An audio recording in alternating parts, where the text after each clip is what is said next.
sorry, 7:20. Also in that segment, the mayor's got her budget out. Metro Council had a special meeting to look at it last night, and within that special meeting, there's a few takeaways. The mayor's budget is up, to say the least. 7:35, Congressman Garret Graves is hopping on board for D.C. Current in the 8 o'clock hour. We will talk with Dr. Joseph Kanter. I've been wanting to get him on for a little while, and the timing couldn't be better. CDC now saying 5 to 11-year-olds can get a COVID dose.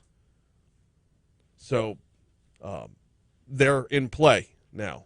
We'll talk with Dr. Joseph Kanter about that and about the state of COVID in Louisiana as a whole overall at 8:15. And then District Attorney Hillar hops on board to round out the show. Speaking of the state of COVID, have you seen the numbers lately? So we're now a full week removed from the governor lifting the mask mandate. Yesterday we saw, 1,500 new cases reported from over the weekend, so you had to add 3 days total together. Not yesterday, day before yesterday.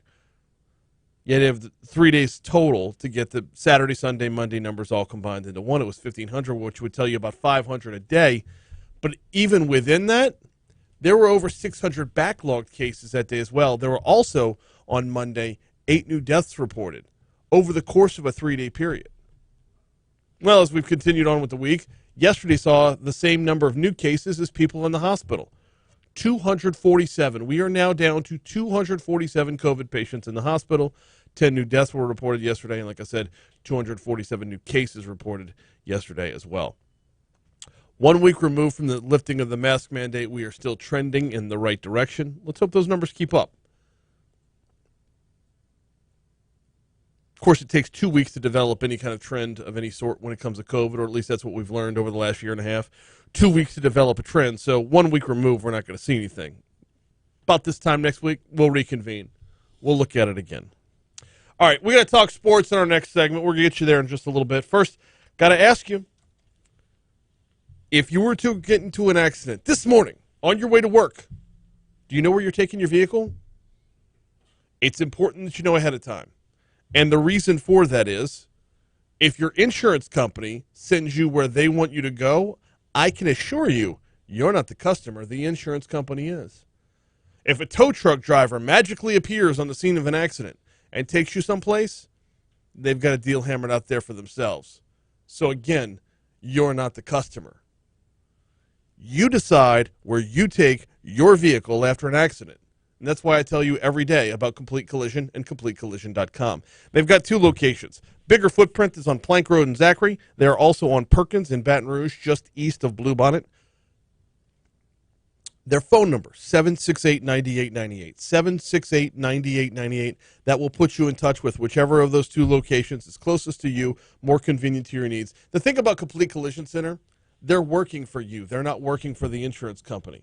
They're going to pick up that battle to make sure that you are paid for from start to finish. They're going to pick up that battle with the insurance company to make sure that your coverage is fulfilled to the way that it states and your family gets back out on the road safely. Check them out online at CompleteCollision.com. Don't let who you choose to repair your vehicle be your second accident. Check out CompleteCollision.com. Braves win the World Series. That and a few other notes coming up next on Talk 107.3. What? What? Okay. You're making a face.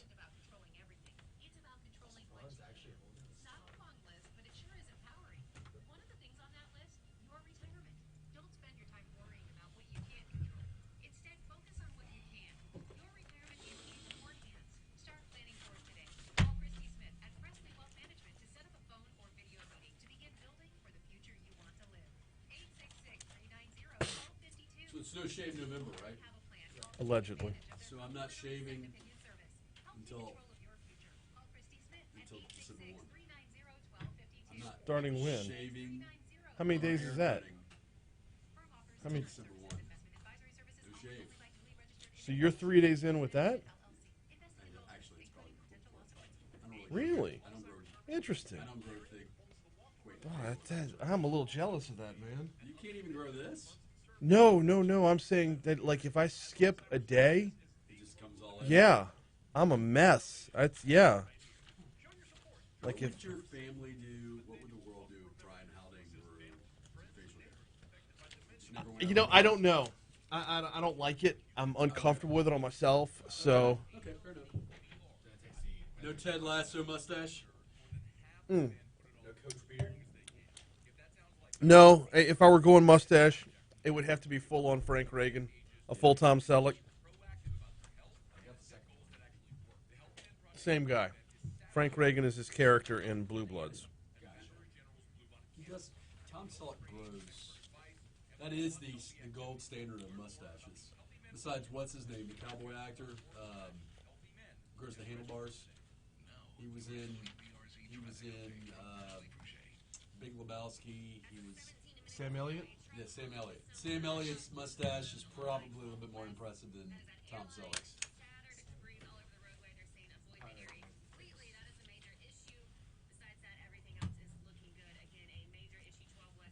Oh yeah, that dude has like the Dude has a deep and mustache. buttery voice as well.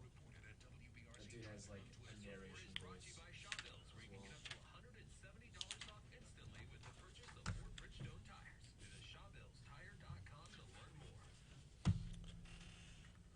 Isn't it worth for those who care about 10 mil? Do what? Isn't that worth for being a working actor is about 10 mil? Who's that? Sam Elliott. I think he was in Roadhouse. He was. He was.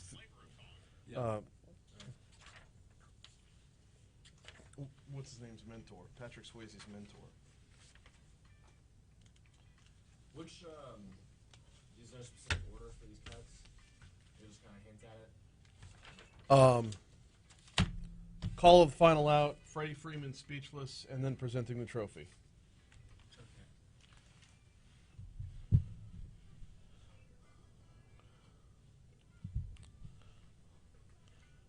6:15, Talk 107.3 FM, WBRP, mornings with Brian Haldane, rolling right along. Sports time, and yeah, we haven't talked much baseball, if any. Baseball is not the national pastime it used to be, and the problem is when baseball's in full swing, so's college football. When baseball gets to postseason time, college football is here. We're hard-pressed to squeeze anything other than LSU football and or the Saints into a 4.5-minute segment. But last night, the World Series came to a close. Atlanta Braves, they are your World Series champions. Here's what the final out sounded like. The 0-2. Left side, Swanson to first. The Braves are world champions. Been a bit of a drought in Atlanta for championships for the Braves. Been an even longer drought for the Falcons. In fact, I tweeted this morning, 7-0 is greater than 28-3. It's never going to get old. Ever. Anyway, I want to say this is the first World Series win for the Braves since, what, the 90s maybe? Freddie Freeman talked about it. He was just straight up, well, he claimed to be speechless. Hard to be speechless for a 32-second soundbite, though. Been in this organization since 2007. We went through some lean years, some crazy times this year, and now you are a World Series champion. What does this moment mean to you? I don't know, Ken. I'm at loss for words. This is it. This is everything you worked for. I mean, we're in November right now, and we've been doing this since February, and we've had so many ups and downs this year. And for us to be world champions, Ken, that is awesome to hear. I mean, you got to be happy for the guy, right? Like, I'm not a Braves fan by any stretch of the imagination, but I don't know, when the season comes to a culmination like that, and it's just when good dudes win it, you want to be happy for them. Here was the presentation of the trophy. After a great 2021 season and a dramatic postseason, it's my honor and pleasure to present the Commissioner's Trophy to the World Series champion Atlanta Braves and their CEO, Terry McGuirk. Weird spot, right? I mean, the CEO, sure, but like it's a weird spot. You're going to see somebody receive the trophy who you've never seen nor heard of all season long. I don't know. It just feels like the manager of the team ought to be the guy. For what it's worth, your LSU connection from last night would be Alex Bregman. He went 0 for 3 in the game. Did not have the best postseasons, did Bregman. But it was nice to see Houston continuing their season all the way up into the World Series. So 7-0 your final. Braves are your World Series champions. Looking ahead to Saturday, LSU will kick off at 11 a.m. At Alabama. Coverage on our sister station, Eagle 98.1, I believe begins at 7. Any earlier than that would just be ridiculous. I think it's 7. It'd be 4 hours prior to kickoff, so that would mean an extended post game as well. But LSU and Alabama kicking off at 11 a.m. Following week, when LSU comes back home to take on Arkansas, got a 6:30 kickoff on that one. Looking ahead for the Saints on Sunday, still no major headlines out of New Orleans yet. There were some rumors that they were going to make a move at quarterback. They have not yet done so. There were some rumors that there might be a trade offer out there to bring Odell Beckham Jr. to town. That never came to fruition either. But the Saints will be back in action on Sunday, I believe, at noon, taking on Tennessee Titans. They're going to be at the Titans this Sunday at noon. That game will be on CBS and, of course, on our sister station, Eagle 98.1 as well. The Saints have a decent little stretch right here where they could take home 4 out of 5 without even blinking. You got at the Titans, at the Eagles. Those are both winnable games. They're not gimmies, but they're both winnable games. You come home to take on the Bills. That's going to be a little bit tougher of an order, but it is with dome field advantage. Then you're hosting the Cowboys on Thursday, December 2nd. Oh, that's a 7:20 p.m. kickoff, a Thursday night game. And then you're at the Jets on the 12th of December. Another decent spot at winning. So in spite of all the injuries and attrition, the Saints could still be poised to move into the final third of the season looking good. Here comes a Fox Business Report. Check the on-air signal to make sure we're good. All right. Good time for the Saints to take on the Titans. No Derrick Henry. Yeah.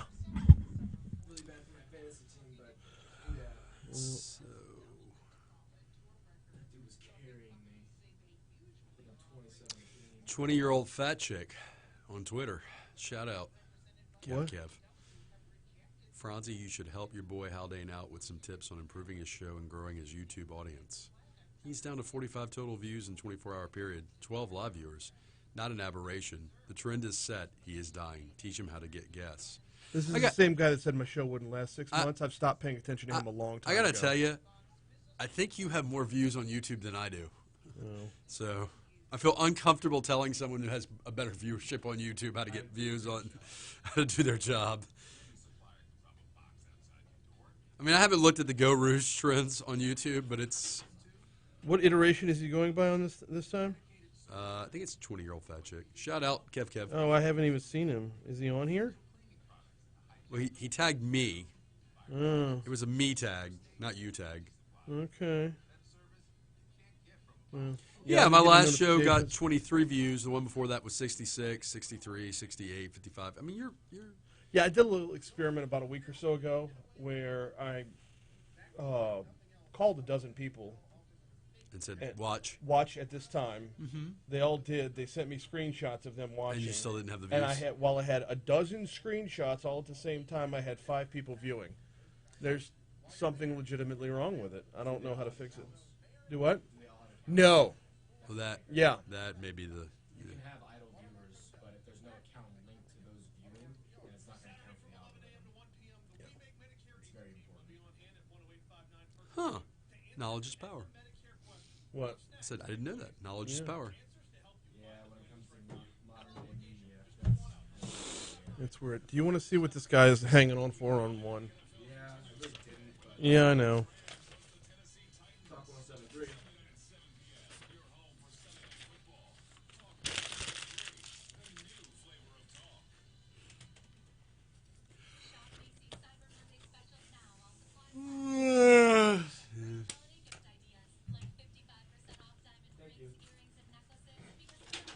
He's like, I don't know why you keep saying the kickoff's at 11 a.m. when it's listed at 6 p.m.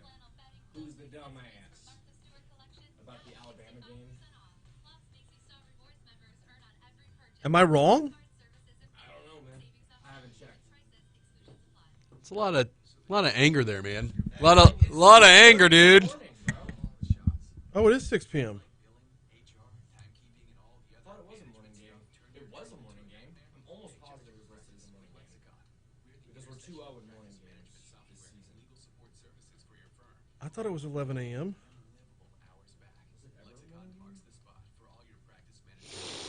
Oh, I'll look.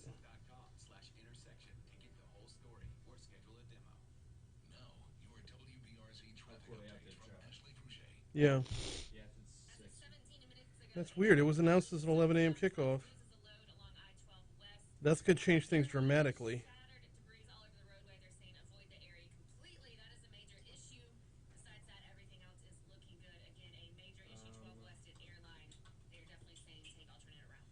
Just the usual order, 10, 11, 12. Yeah.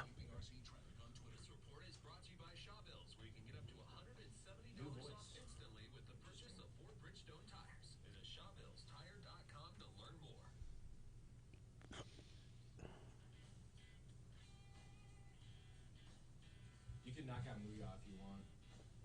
Oh, no, I'm going to hold off till next hour. Do you want me to give you the other one? What? Do you want me to give you what's next? Yes, please. BR mattress. Okay.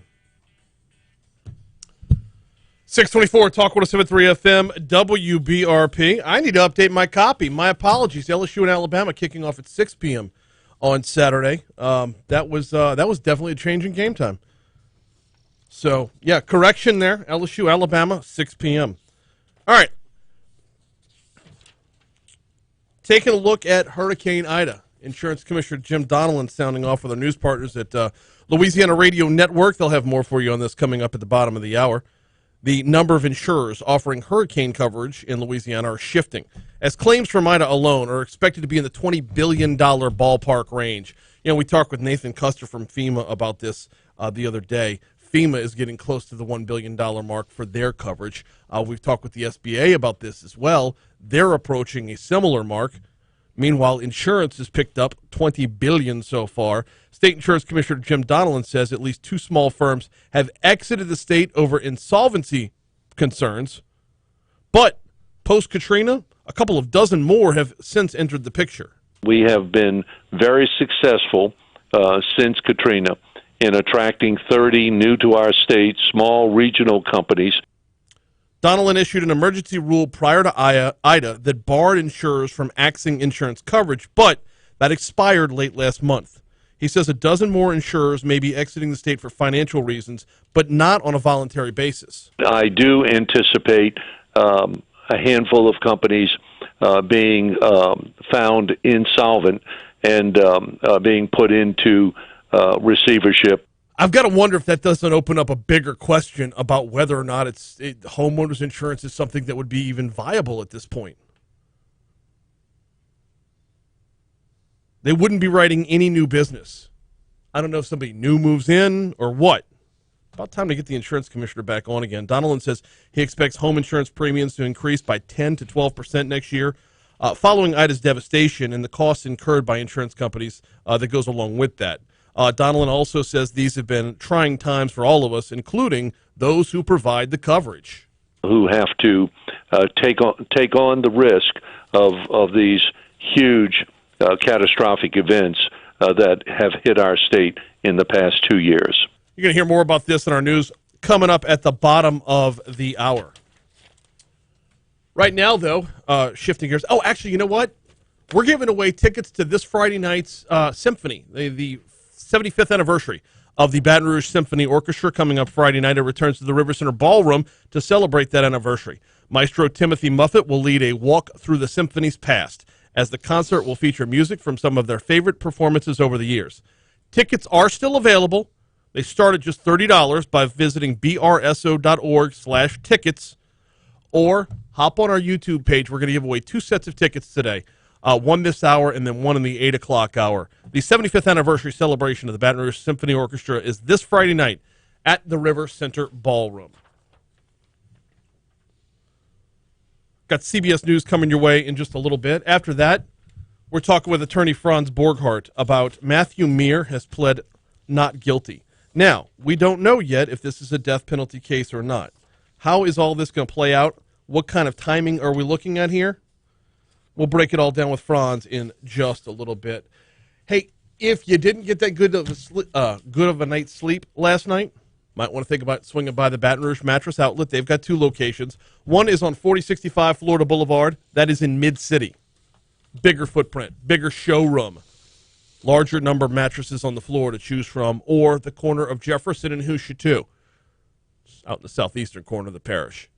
Either way, when you're dealing with Mitch Kimball and his team at the Baton Rouge Mattress Outlet, you know you're getting a great price, you know you're getting a great deal, and you know you're getting a great mattress. Mitch encourages folks to just come on out and lay down. Lay down on as many mattresses as you possibly can try until you find the one that is exactly right for you. 4065 Florida Boulevard in Mid-City, or 18181 Jefferson Highway. It's the corner of Jefferson and Rouge 2. And if you mention you heard about it here, you will get free delivery at either location of the Baton Rouge Mattress Outlet.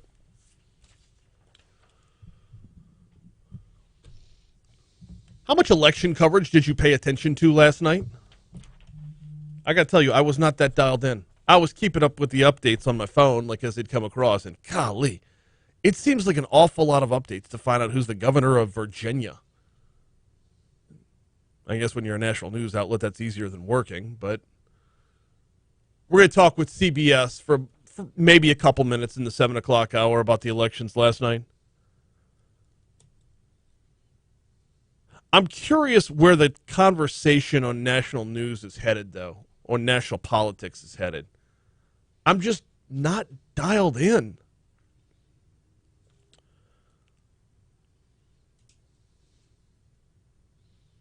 And yet, I don't know, I'm looking at Facebook last night, looking at Twitter last night. The number of people who have completely solid takes on how the gubernatorial election in Virginia is going to change the world. No. I wake up in Louisiana, I'm waking up in Louisiana. Very little, if any, effect on me. But there's a big world out there. It is a big world out there. A lot can get lost in the wash. I don't know. We'll give it a couple minutes in the 7 o'clock hour. Also in the 7 o'clock hour, Congressman Garret Graves is going to hop on board for DC Current, a little segment we do every single week. And then in the 8 o'clock hour, I want to talk with Dr. Joseph Kanter about COVID vaccines for 5 to 11-year-olds. He had some stuff to say at the mask mandate press conference last week. Want to see if he stands by those words as well. Right now, though, let's get you to CBS News here on Talk 107.3 FM, followed by our own local news, traffic and weather. Then Franz Borghardt's next.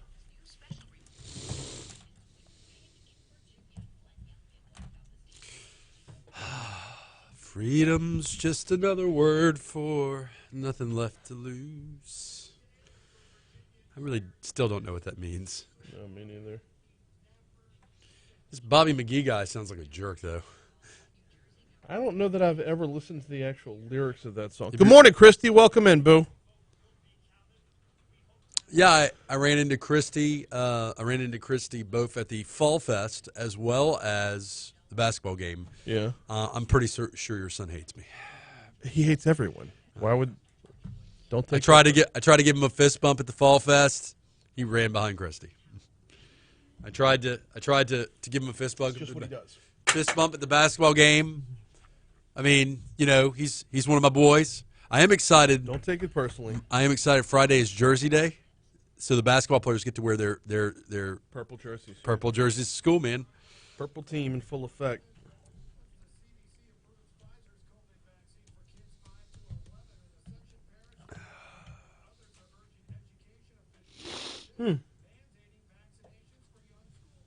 Why hasn't my schedule updated then?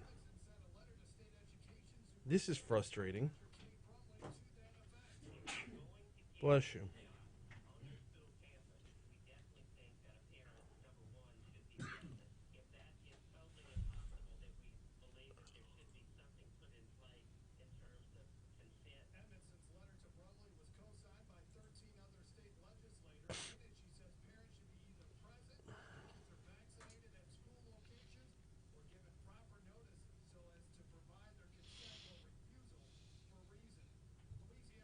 Wait, you can have consent to vaccine?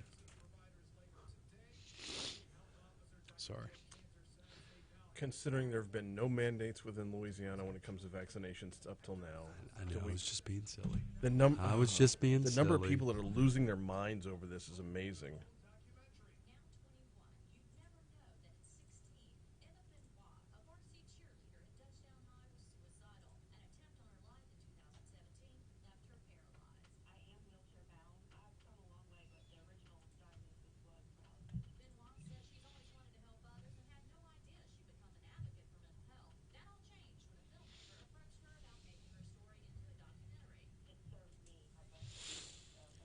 It's hard being me.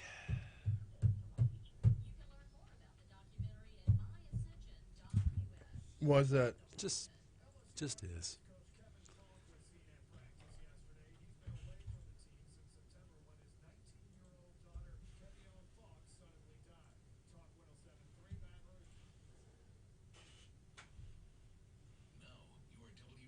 Kevin Falk is the same Kevin Falk that was the NFL football player, right? Yeah. So it's not about needing the money. He just genuinely loves football. Mm-hmm. Coaching. Yeah. And genuinely loves LSU. Yes. Yeah.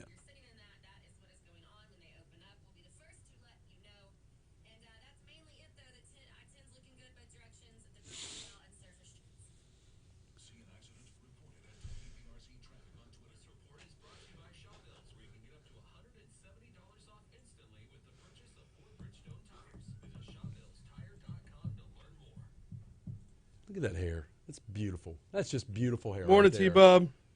Glorious.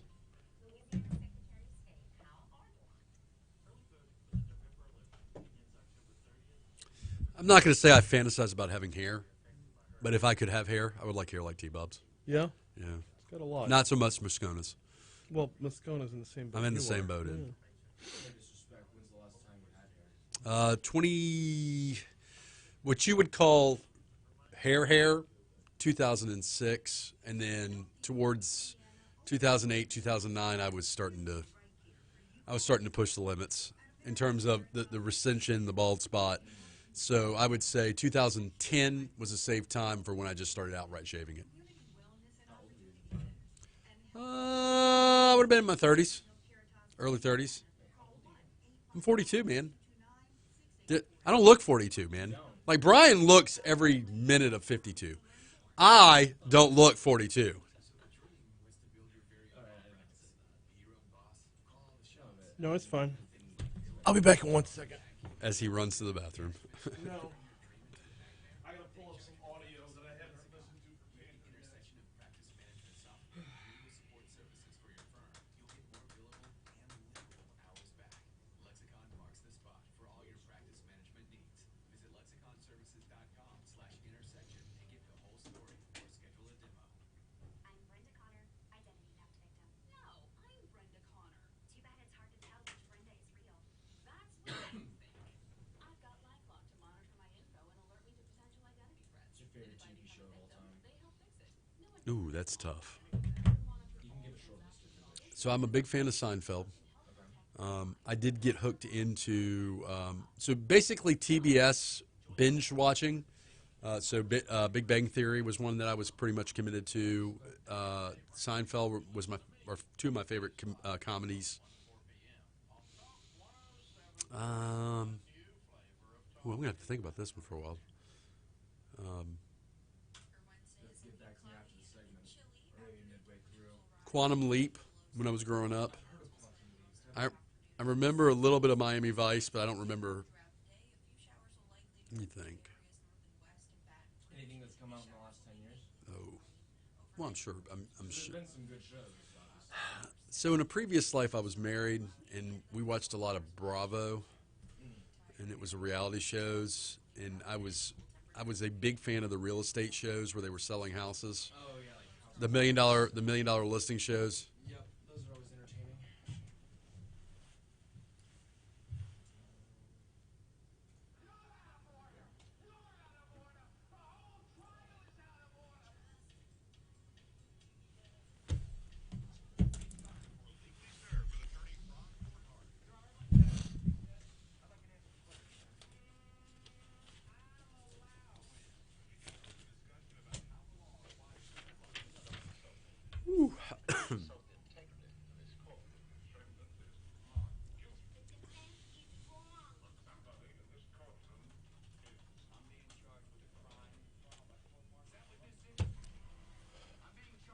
You okay?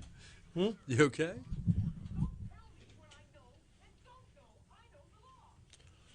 638. 638. Talk 107.3 FM, WBRP. Mornings with Brian Haldane rolling right along. Yes, it is time for Legally Served. Just at this time. Good morning, guys. Good morning. I'm amped up. I'm like in the middle of introducing you. So much to talk about, man. Let's get to it. There is a lot to talk about. He's attorney Franz Borghardt. We do this every single week. Welcome aboard, sir. How are you this morning? I'm doing very, very well. Matthew Mears has pled not guilty. All right. Let's start there. All right. Okay. So like 100% of defendants, well, let me rephrase. 99.9% of defendants plead not guilty at arraignment. Okay. That's just a thing. Okay. Even if you're guilty all day long, okay, you plead not guilty at arraignment. Okay. It's standard. All right. Read nothing into that. So there's nothing to the idea that the death penalty is still on the table here? Nothing to that. I would say that until the arraignment is over, you're not entitled as a defendant to discovery. Okay. To the state or the government's version of what happened. So you got to plead not guilty to get all that. Wait a minute. Let's walk through this for it's just second. law, man. No, that's fine, but let's walk through it to get everybody on the same page here. Okay. All right? You're amped up. You're not privy to You are not entitled to discovery. The police reports, the videos, all the evidence, witness statements. You're not entitled to any of that until after the arraignment. See, this is where like a real person and the actual law are going to run in conflict with each other. The question is, are you guilty or are you not guilty? The question isn't how much is the argument against you. The question is, are you guilty or not guilty? Well, guilty versus not guilty is not about... Has nothing to do with whether or not you committed the crime. Right. It's about, does the state have the ability to prove the burden of proof? And how would you know that unless you have the evidence? The question is, are hey, you I'm just going to plead guilty. I don't know what the case against me is. I'm just pleading guilty. Guilty doesn't mean you did it. If you're pleading not guilty, that doesn't mean... We've had this conversation before. I know. It's a legal term. Yeah. It's not... Guilty does not, in this respect, mean... you did it. It means, does the state have the ability to prove that you did it? I know that's a legal burden. Yeah. No, it is. It is a legal burden, and I get that. But from the question of law versus justice, there are two completely different scenarios here. From the question of, did you do this? I'm not going to say no, I didn't, but I'm going to say I bet you can't prove it. Do you have a problem with him pleading not guilty at his arraignment? I expect him to. Right. I expect him to. Why do you expect him to do that? Because I don't expect anybody with a death penalty on the table to say, go ahead and fry me up. It makes perfect sense to you that if death penalty is kind of out there, hey, guys. All right, but you just said this has nothing to do with the fact that the death penalty's out there. For him, okay, I will take a step back. I have maybe in one instance, and that's Bordelon. That's the only defendant I know of that ever came up and said, hey, I want you to put me down. And I don't think he did that at arraignment. I think he did that on the back end. He gave up on his appeals. Mm-hmm. Okay? So generally, you plead not guilty at arraignment. And, yeah, fair enough. When you got the death penalty kind of out there, you plead not guilty. So this dude who was involved in a more than a day-long manhunt, couple of shootouts with police along the way, he's on camera a number of times throughout.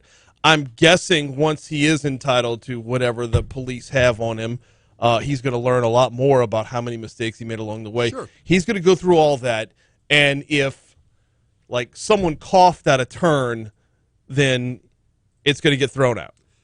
Coughed at a turn? I don't know. You're just all about the hyperbole and loud talking! What? Are you really going to call me out on loud talking? Well, yeah, but my voice sounds better. That's, wow. But my point is, this seems like it should be pretty cut and dry. So remember, death penalty cases have two phases: guilt as well as penalty. So part of the duration of a death penalty case is not just whether or not the state can prove that he did it or didn't do it, but also is there an aggravating factor such that he quote unquote deserves to be put to death. The defense to that is mitigation. Is there a mitigating factor throughout the span of this guy's life that would give a juror, and it has to be one juror, it doesn't have to be all 12, a juror reason to say, no, I think he should be put away for the rest of his life and not be put to death. So, look, I hate to say this, nothing to see here. He pled not guilty. That's pretty standard. And again, you don't know what evidence, he doesn't know what evidence they have or doesn't have. Even if the guy confessed, even if he said, I did it, and if you let me out, I'll do it again. he still is entitled to discovery and to get all that stuff. There is a part of this whole scenario where a number of people would read this story, myself included, and say, there is the legal process and there is the charade that's going to waste all of our time. There are those two things can be mutually exclusive. Sorry. No, don't play that hyperbole yourself. I'm sorry you don't the like Constitution gets in the way. Everyone knows where we're at here. He's entitled to plead not guilty. The law doesn't say you must plead guilty. No, the law doesn't say that. Why else even have a process? It's just a charade for you then, right? No, it's not just always a charade. There are circus. times where there are questions, and there are times where you have manhunts that go on for more than a day. There are times where you have multiple gunfights along the way. There are times where you've done enough to where the rest of us can say, hey, I think we're kind of there. So to the government, to the state of Louisiana, to the DA's offices, I simply say, do your job. Yeah. If it's so slam dunk, and you're a basketball fan, if it's such a slam dunk, then slam dunk it. That's it. I love that's what your constitutional responsibility is. I love the fact that you think there's any part of my basketball game that can get above the rim. 3 and D over here, baby. I'll give you a 3 and D over here, man. So speaking of people who don't know anything, no. That's after the break. Don't, because we got 90 seconds left before we're gonna, or a little more than 90 seconds before we're gonna break. Hey, he's due back in court on November 9th. Okay. Walk me through a little bit of timeline here, because this is going to be a very frustrating process before we get to an inevitable conclusion. All joking aside, all hyperbole aside, it's an orchestrated dance. He will file motions. His attorneys will file motions asking for discovery, asking for everything the state has. They will answer that. There'll be maybe there'll be challenges to certain constitutional issues. Is there any motions to suppress statements? Is there any motions to suppress searches? Anything that legally can be challenged, his attorneys will file motions on that. And we'll go back and forth on that until we get to a point where all that is satisfied, which will take a long time. Yeah. Because, again, now, unless the state of Louisiana says, yeah, we're not seeking the death penalty, which, let's just be honest, they're seeking the death penalty.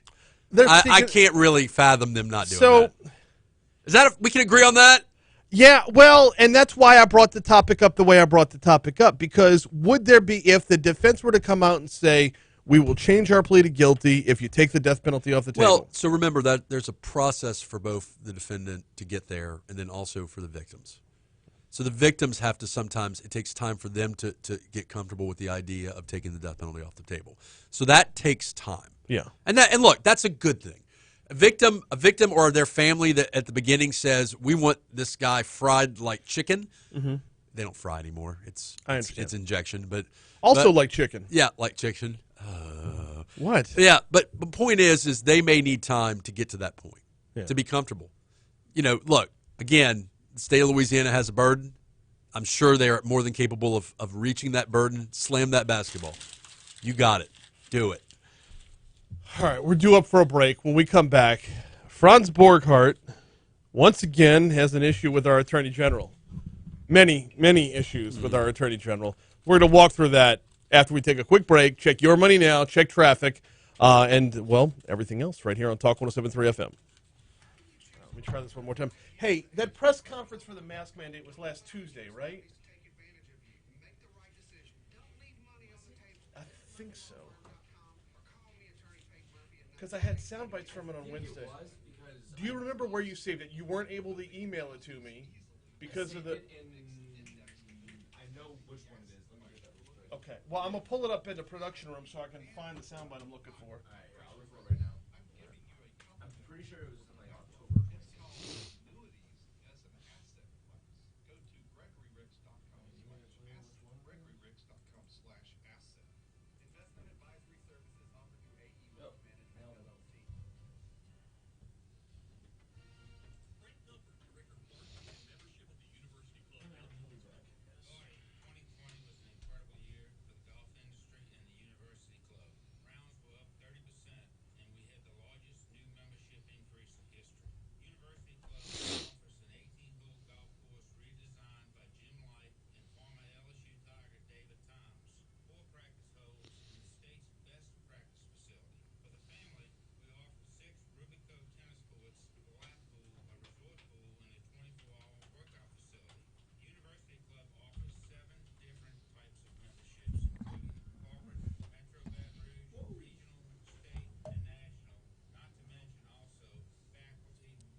under October 26th. October 26th. It's called JBE Broadcast. Got you. Got you. That's the whole thing. And, yeah. Questions and answers as well, like the Q&A on the back end? Okay. Yeah, everything. It lasted about almost an hour exactly. All right. Because when I came back in that night, I remember, I didn't remember what it was titled, but I remembered all I grabbed was the governor and Kanter's opening statements, and I didn't grab the Q&A because it was already after 10 o'clock before I was heading back home. So, all right. But no, I'm going to go pull it up. What are you and Hillar talking about today? I don't know.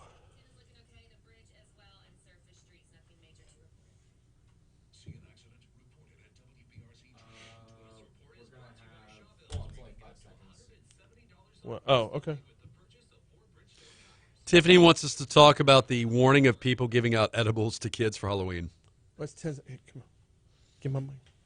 Sorry. Legally Served will continue next, right after Your Money Now on Talk 107.3 FM. Not bad. It's all good.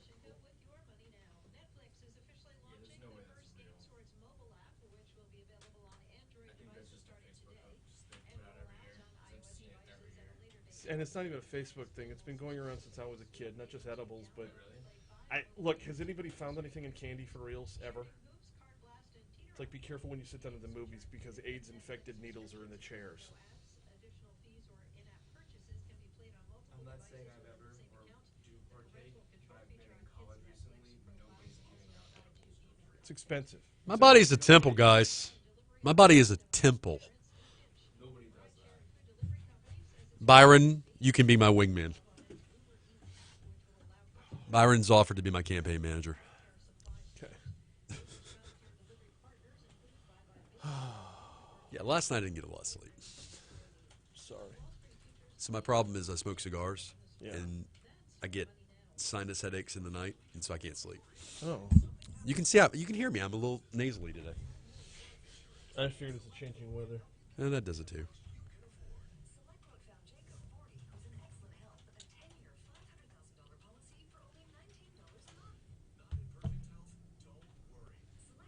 Did Brian say the LSU game was at 11 this Saturday? I did, and then I corrected it. It's 6 p.m. I appreciate a guy that can admit when he's wrong. Why wouldn't I? Nobody's perfect. I know. You're a fallible human being. I'm a fallible human being. I make lots of mistakes on a regular basis.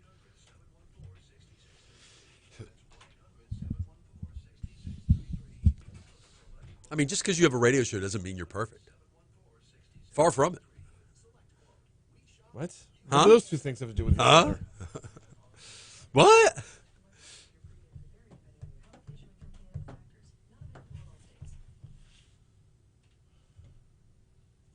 How do you want to go about this? Which one? I got it. I'll just jump in real fast. I'll got you. Okay. We got like what, 6 minutes? 5. 7.5. 7.5. Legally Served as part of Mornings with Brian Haldane, rolling right along. Attorney Franz Borghardt in studio, as he is every single week. So, Franz, So the AG may be running for governor. Shocker. Yeah, possibly running for governor. You've had issue with Jeff Landry in the past. I'm not a big fan He'll join us Jeff. next Wednesday, by the way. Could Not we us, come but on he'll do. together? Could we come on together? Would that Why? be okay? Why? I don't think a Is whole that lot. Your Michael? Is that your not Michael? Who's the actor? That No. Yeah. Yeah. I don't think the whole lot would get done in a segment like that. I think you'd just be shouting over each other the whole time. No. So, what's your beef this time? I am excited, actually.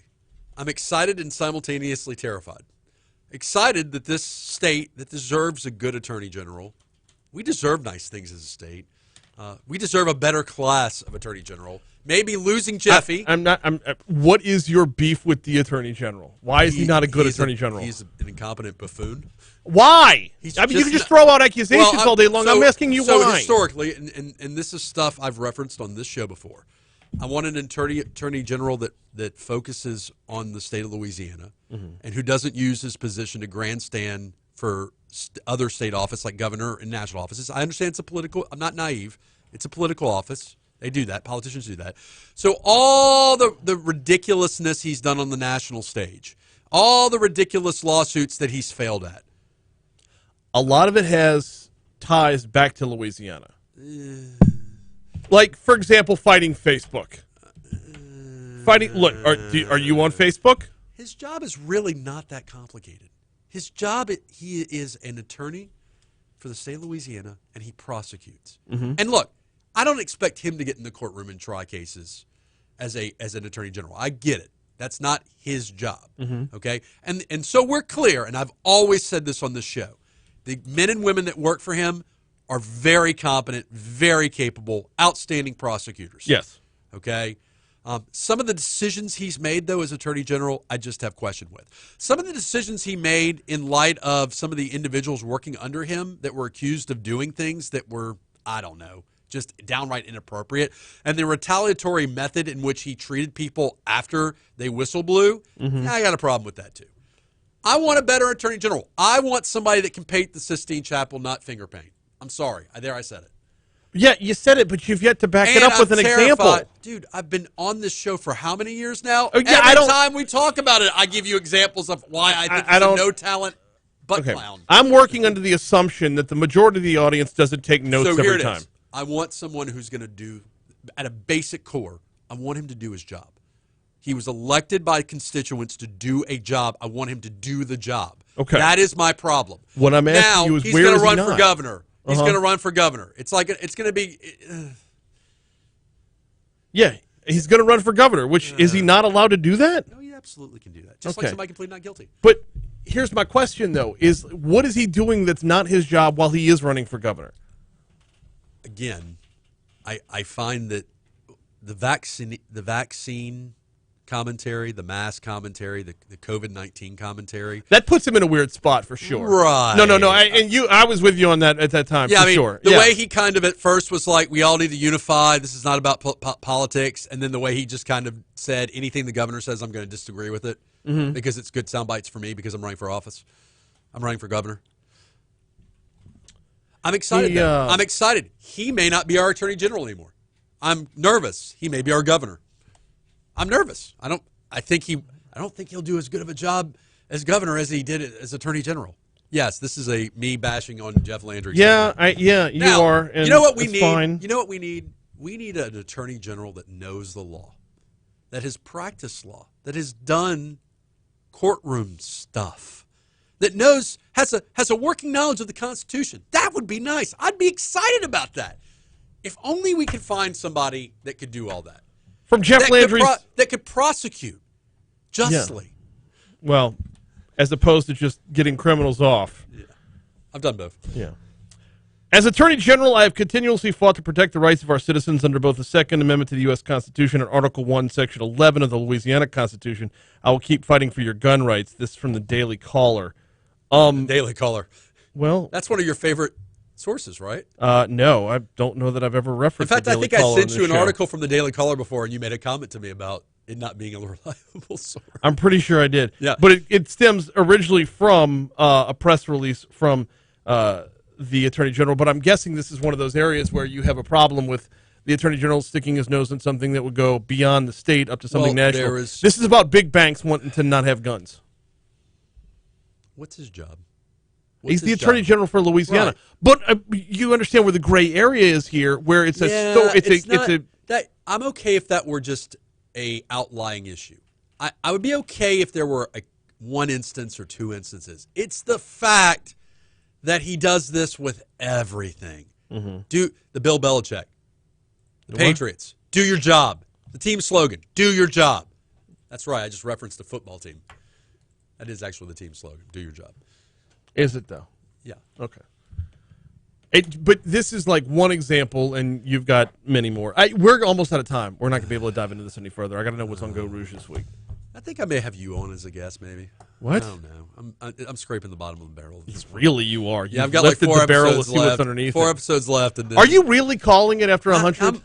Dude, law practice is going really well right now. Well, that's good. I love doing the radio. It's just you do the radio 5 days a week. I can't see. It's hard for me to do it once a week. Yeah. For 1 hour. You do it for how many hours a week? 3 hours a day, 5 days a week. That's a lot of math. That's just this show. There's other shows as well. Not to mention the other heavy lifting you do for the entire Guarantee Pantheon. I don't. It's not about that. So I'll figure it you out. don't. I'll Okay. have some guests on. That'll be Friday at noon, right here on. Well, it'll air Saturday at noon. Friday at 11 is when we record. Saturday at noon is when it airs. Hey, last week we had the coach on, Mulkey. Coach Mulkey. I know, which was a really good episode. She's solid. She's so good. She's cute. Do what? I kind of like her personality. I'd like to hang out with her a little bit. I'm not saying I'm going to ask the coach about LSU women's basketball out on a date. You had the opportunity. Though that was foreplay. That was just an appetizer and a moosh boosh, if you will. A what? And a moosh boosh. I don't know that you're pronouncing it right. Yeah. All right. He is attorney Franz Borghardt. We do Legally Served every single week. Night, guys. We'll see you next week, brother. Actually, you'll be back on Friday for Legally Served. And in the meanwhile, we got to get you caught up on the headlines from around the country. CBS News World Roundup coming your way right now on Talk 107.3 FM.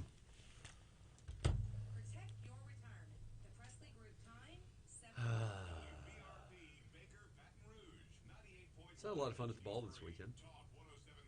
Yeah, how was that? I got all dressed up. I looked nice. Oh, look! Wait, that was it for the best dressed? That was my picture for the best dressed. I was expecting sequins or. Well, you can't see the outfit because of the lighting, but yeah, it was a classy paisley outfit. I'll wear it on Friday, so you can get the full Monty. Who's the companion? My young friend Natalie. Your young friend Natalie? She's a girl that's a friend.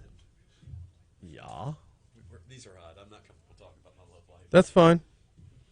I'll see you guys later, bro. At least for lunch. I don't know if I'm sticking around. I have a court at, I think, 1:30 or 2:30 in Ascension. So the problem I have is I need to pay for my mask that I've ordered, and I do want to get my lunch. You're paying for the lunch. Might as well eat the lunch. You gonna get a booster? Huh? You gonna get a booster shot? Oh, I already got a booster. Yeah, that was weeks ago, man. That was weeks ago. Need another one.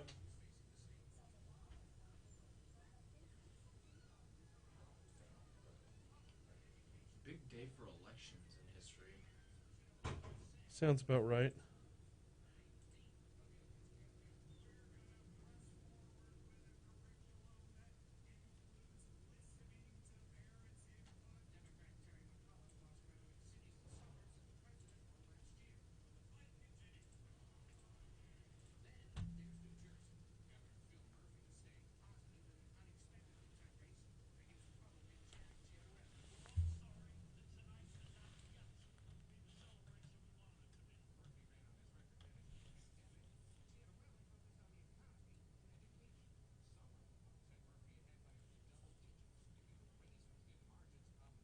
We got CBS News at 7:20.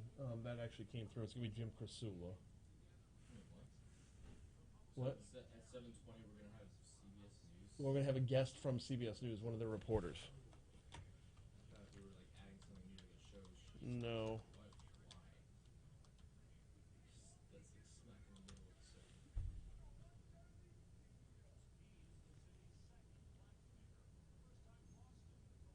So do you want me to make that one an individual? Yes. Poster? Do you know what his name is? Jim Crisula. How do you spell his last name? Krasula. K-R-A. Sula. That's a wild last name.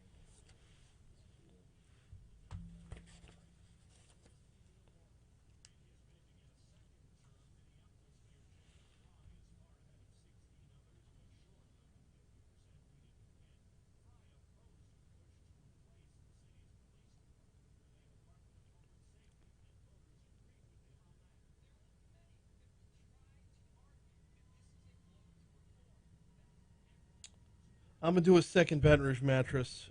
I just got the talking points. I told you complete collision already, yeah? I already did complete collision. Just making sure I told you that one. I have not done. You still have your mattress. and Yeah. So you're not gonna have another. Yeah, Pierre mattress is supposed to be at 7-Eleven anyways. Okay. The next line reads at 35. Okay. That's the schedule. I'll just memorize. I'll say that again later.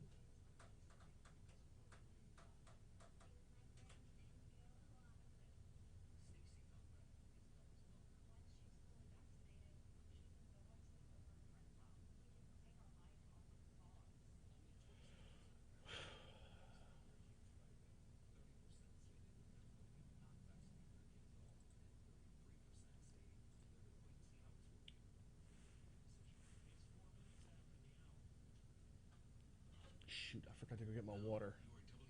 Damn it. Major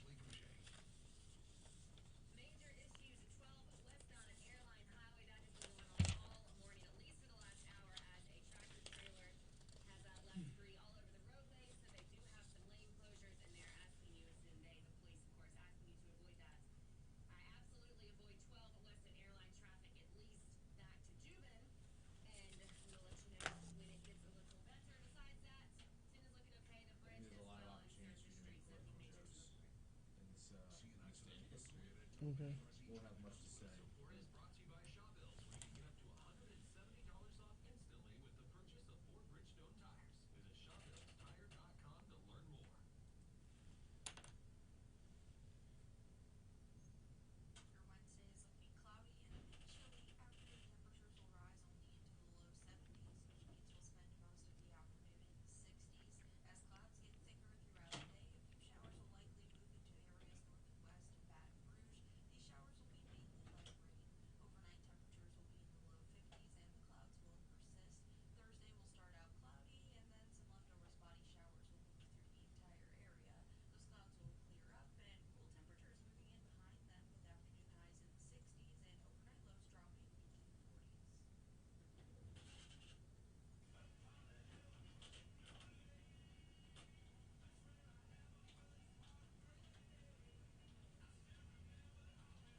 spotty showers will move through the entire area.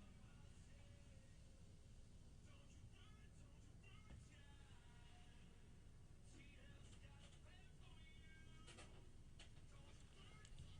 with afternoon highs in the 60s and overnight lows dropping into the 40s. .706 Talk 107.3 FM WBRP mornings with Brian Haldane rolling right along. Hour 2 coming your way right now. Thanks again to Attorney Franz Borghardt for hopping on for Legally Served. Coming up this hour, CBS's Jim Krasula is going to hop on board about 14 minutes from right now to talk about last night's elections, or yesterday's elections and last night's results in Virginia, New Jersey, and Boston. You've been hearing the updates from CBS. Just, are we taking away too much from it? Is we always looking to extrapolate complete trends and patterns from one-time instances? Or is there something to actually be taken away? We'll talk with Jim Krasula in our next segment. Coming up at 7:35, Congressman Garret Graves is going to join me for D.C. Current. Right now, though, it is time for us to check in with top stories and trending. Let's go.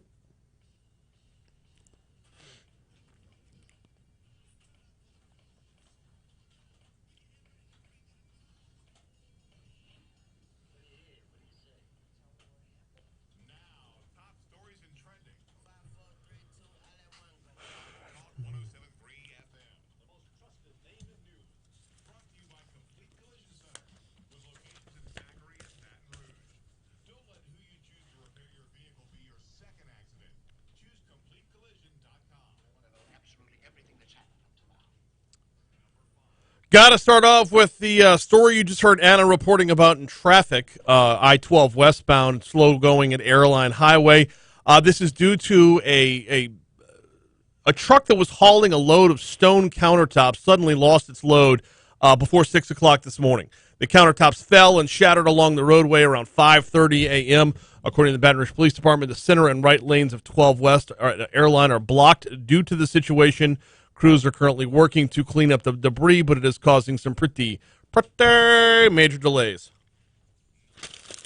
A city constable was placed on leave after a domestic violence arrest. Chris Nakamoto over at our news partners at WBRZ was the first to learn about the arrest of Colby Dwayne Burns.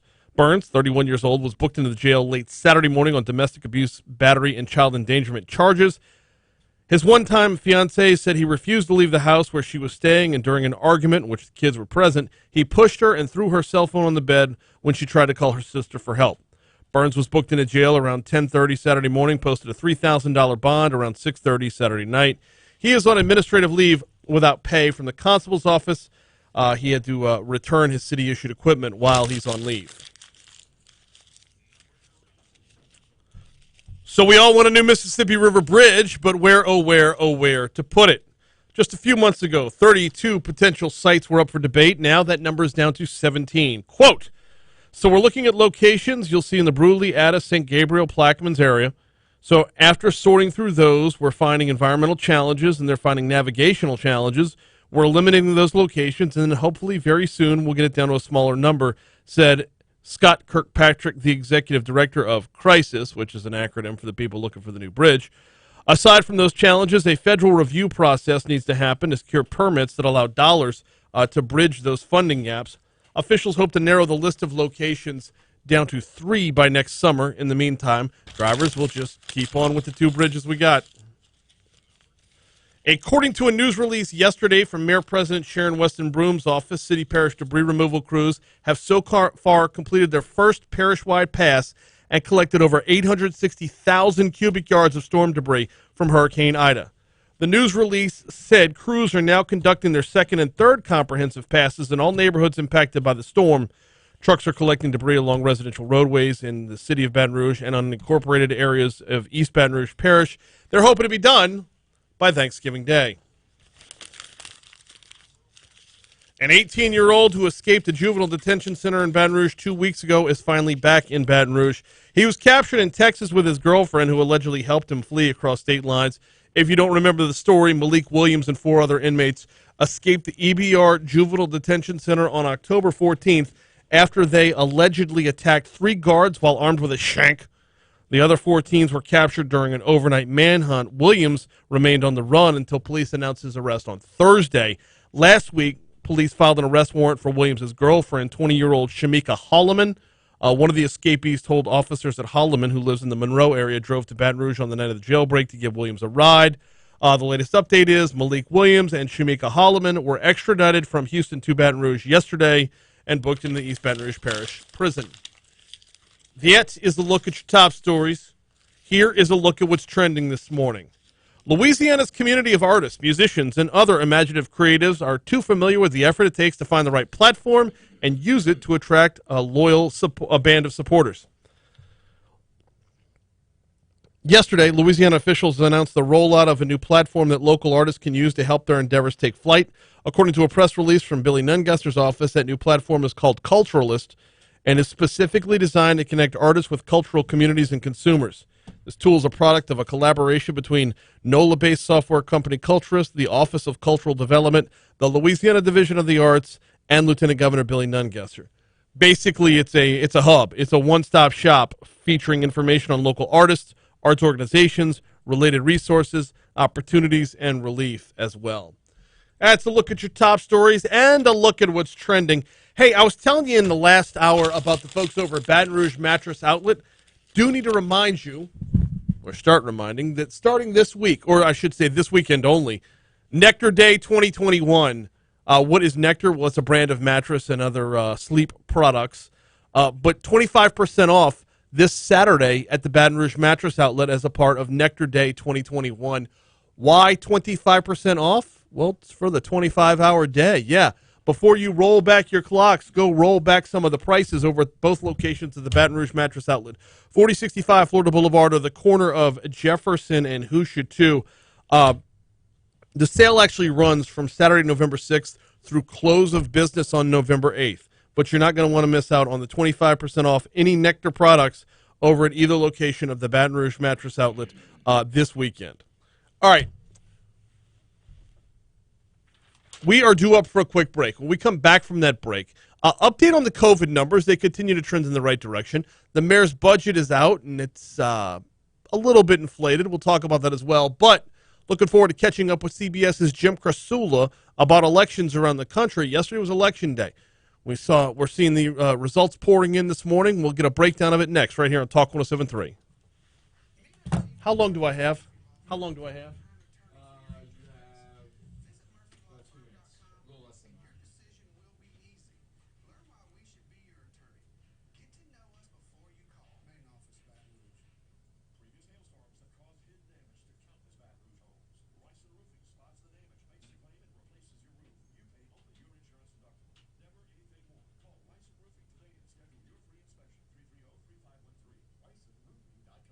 Louisiana Body Bistro is cooking with love.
Yeah, give it about 5 minutes.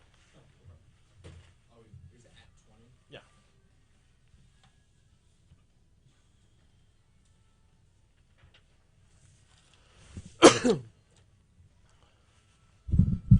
$7:15, Talk 107.3 FM, WBRP, mornings with Brian Haldane, rolling right along. Going to get caught up on yesterday's elections with Jim Krasula in just a little bit. Election day for Louisiana is coming up, not this weekend, but next. Early voting, however, is still going on. That's going on all week long. We'll get caught up with Jim in just a second. I do want to kind of set the table a little bit for what's to come in the near future here on the show. Sharon Weston Broom's proposed 2022 budget is looking at $50 million more than last year. Terry Jones from The Advocate has a great write-up as to the why behind it. Basically, his lead paragraph, the pandemic won't deal the devastating blow to the city parish's coffers. Some expected, thanks to an anticipated sales tax growth and a windfall of federal stimulus money East Baton Rouge Parish is receiving from the American Rescue Plan. Yesterday, in a special meeting of the Metro Council, the mayor presented her budget for 2022 that included an increase of more than $50 million in projected revenues compared to last year's. Her administration intends to use the additional money on flood mitigation, traffic improvements, public safety, and economic development initiatives, mostly programs she has previously announced or mentioned in some capacity. So we're looking at roughly a 5.21% increase over what was a $980 million budget from 2021. That would bump it up over $1 billion. It will face a series of meetings in the coming weeks at which council members will hear from various departments on their proposed spending plans for the next year before it's considered for adoption during a special meeting on December 7th. I've got a number of feelers out to a number of different council members to get them on. We'll be talking about this regularly moving forward.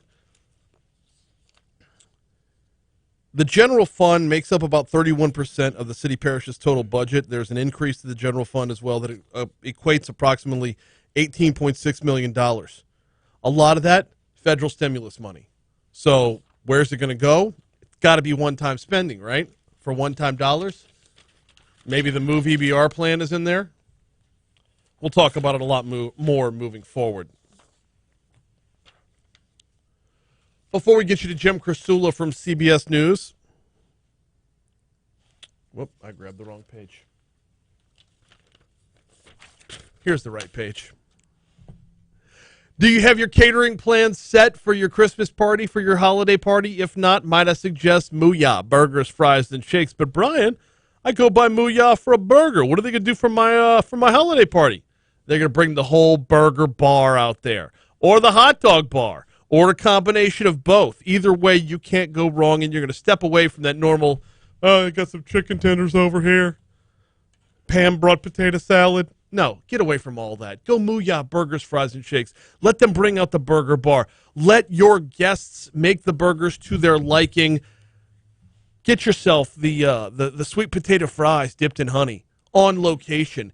Catering is available right now. To take advantage of it, call 663-6632, 663-6632, or check out mooyah.com/catering, mooyah.com/catering. Oh, by the way, along with delivering the burger bar, they could deliver the drinks as well, tea and lemonade by the gallon. They do not, however, and this is important to note, they do not deliver milkshakes. Yeah. They use real ice cream. That's the only drawback of using real ingredients, fresh ingredients. When you got a real ice cream milkshake, it's not that good for delivery. All right, Mooyah, burgers, fries, and shakes. Swing by for lunch today as well.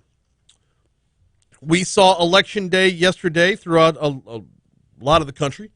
Our Election Day here in Louisiana coming up next Saturday. Joining us now with a little bit of a recap would be CBS's Jim Krasula. Jim, welcome back to Talk 107.3. How are you?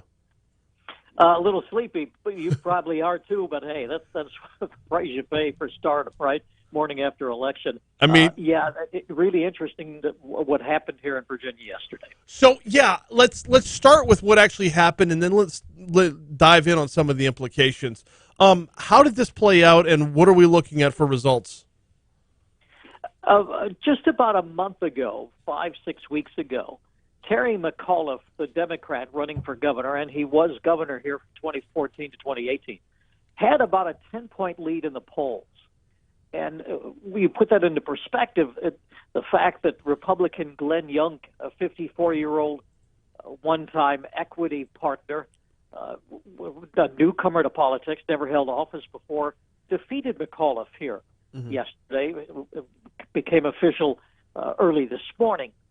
But again, also the fact that Republicans have not won a statewide office here in Virginia since 2009. And I was just looking, with 95% of the vote counted statewide, Republicans are leading at this point, both lieutenant governor and attorney general, the top three elected offices in the state. So it looks like it's going to be a sweep for them. And again, considering the fact they had one statewide office in 2009. A lot of the controversy is over the role that parents have in their own child's education. Is there a direct correlation in the polling leading up to Election Day? Clearly, it shows in the results. But I mean, was this, were we able to telegraph this election because of this? I think there was a lot of speculation about that heading into yesterday's voting. Couple of things here. Youngkin really went after those current hot-button cultural social issues, namely education, public education, school curriculum, taxes, also racial issues, mask mandates. And apparently that all resonated with a lot of people, not only supporters of former President Donald Trump, but suburban voters as well. Here in Northern Virginia, where I am, in the Northern Virginia suburbs of Washington, D.C., suburbs around the state capital, Richmond, suburbs around Virginia Beach and Norfolk, down in what they call Hampton Roads. Terry McAuliffe repeatedly in his campaigning tried to tie Youngkin into Trump. In fact, Youngkin went out of his way. He didn't want former President Trump here campaigning for him. So a lot of speculation here this morning. Was that a mistake, a strategic mistake on the part of McAuliffe in focusing much of his campaign on that, and namely former President Donald Trump?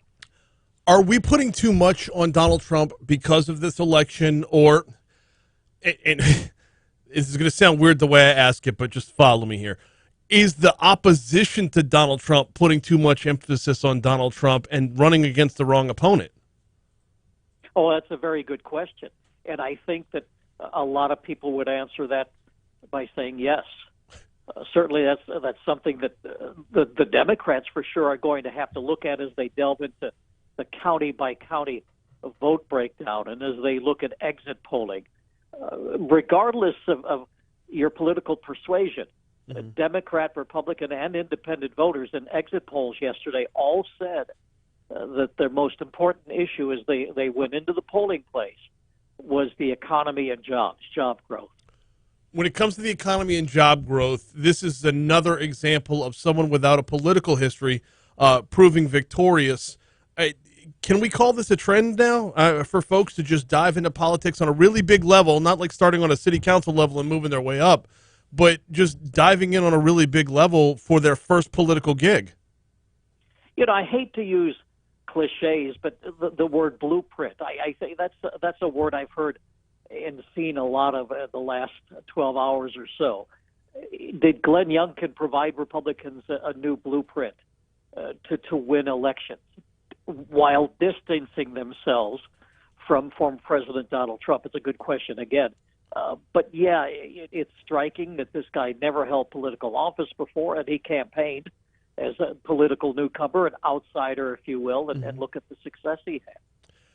Yeah, and it's showing in Virginia. How much do we know about New Jersey right now? That's still a toss-up as well, and a surprise in and of itself. I think the conventional thinking was Phil Murphy, the Democrat, was going to easily be reelected. But again, no concessions on the part of either candidate, major party candidate yet. We still don't know. Still counting votes up in New Jersey. So you got New Jersey, you got Virginia. How much of this can we look at saying this is going to carry over to other elections as well? I'm hard pressed to take too much away from one time, but there is a lot here that looks like it's sticky, for lack of a better word. Well, what impact will yesterday have on the midterms next year? I mean, who knows? A lot can change, obviously, in a year. Look at look at what happened here with the Republicans basically carrying this state after Joe Biden won it a year ago by 10 points. You know, and that's another question as well, and I think we'd probably need like a wider historical perspective just to see if the pendulum keeps on swinging. I mean, is it a matter of we're just never satisfied? Sure, that's right. Yes, and we're so split, obviously, politically and culturally, socially in this country, that again, so many of these races are coming down. You know, you're not seeing big margins in these races. I mean, I just mentioned Biden won here by 10 points last year, but aside from that, I mean, look at New Jersey, look at here. You're looking at 1, 2, 3 percentage points between these major candidates. And the meanwhile, in New Jersey, the Republican is ahead, but it's still too close to call. Have they given any kind of timeline on that one? No, not yet. Hopefully sometime today, obviously, but nothing definitive. In the meanwhile, we appreciate the update. CBS's Jim Krasula. Thank you so much, man. Yeah, always good to talk to you. Stay well, stay safe. You do the same, sir. Appreciate it. Absolutely. Jim Krasula with a wealth of information out of Virginia. How much do you take away from it? Do you take away a whole lot, or is this just a matter of it's a glimpse? It's one shot, one moment in time. The pendulum swinging back and forth is a topic that I think, we should probably get John Coovey on to talk about this. Pollster John Coovey on, who joins us regularly on the show.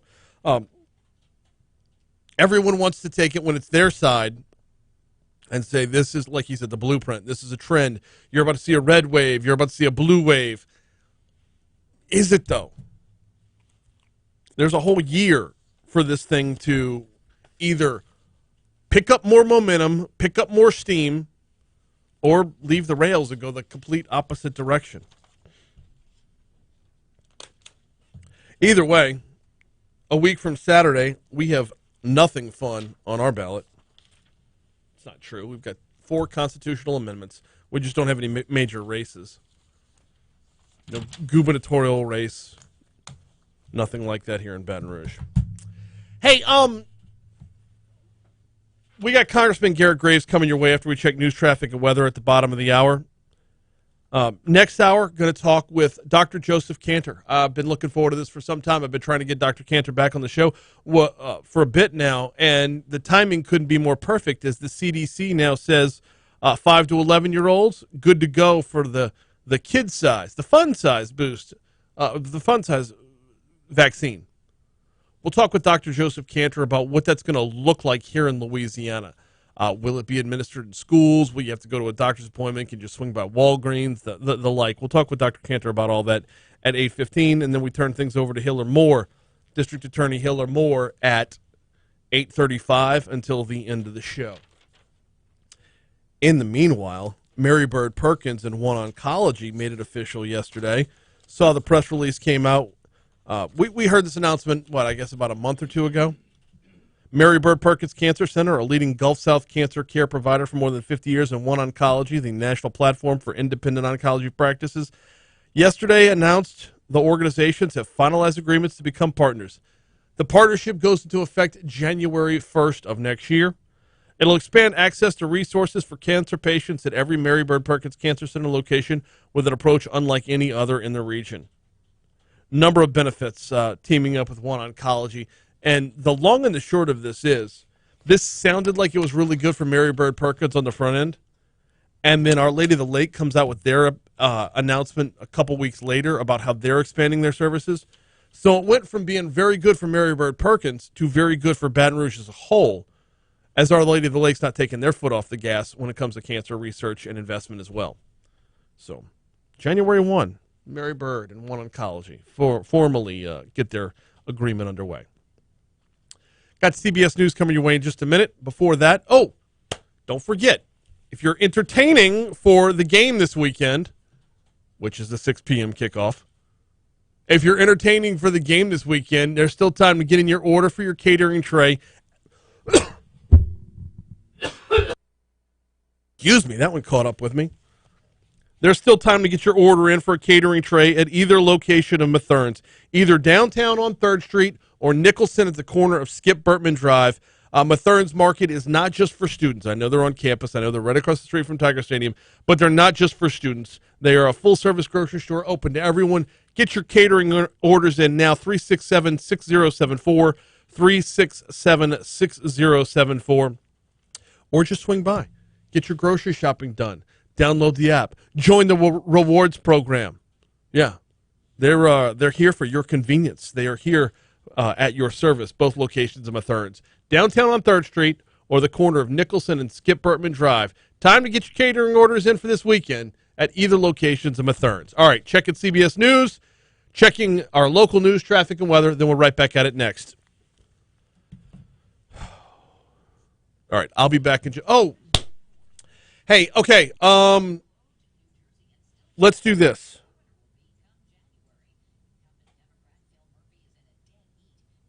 I got to give away 2 tickets to the Baton Rouge Symphony's anniversary celebration this Friday night.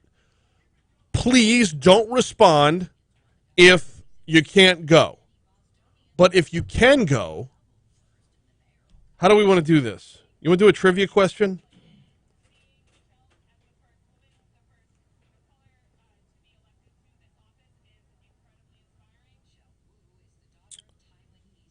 All right, here's a trivia question for you. The composer who came up with the score to the films Rocky, Karate Kid, For Your Eyes Only, and the TV show Dynasty is an LSU grad. If you want tickets, first person to answer, if you want tickets to this Friday's performance of the Symphony, who is that composer? I'll be back in just a minute to grab an answer.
can't find this audio anywhere. I can't question the guy on it based off of somebody telling me about it secondhand.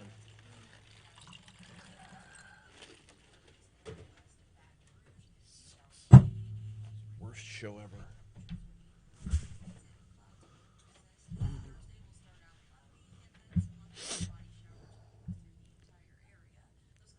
Who do we got? Who's winning tickets? Your last live read for the show is BRPT. Okay. Wow, nobody's answered yet. Is it too hard of a question, or do you just not want to go to the Symphony? Yeah.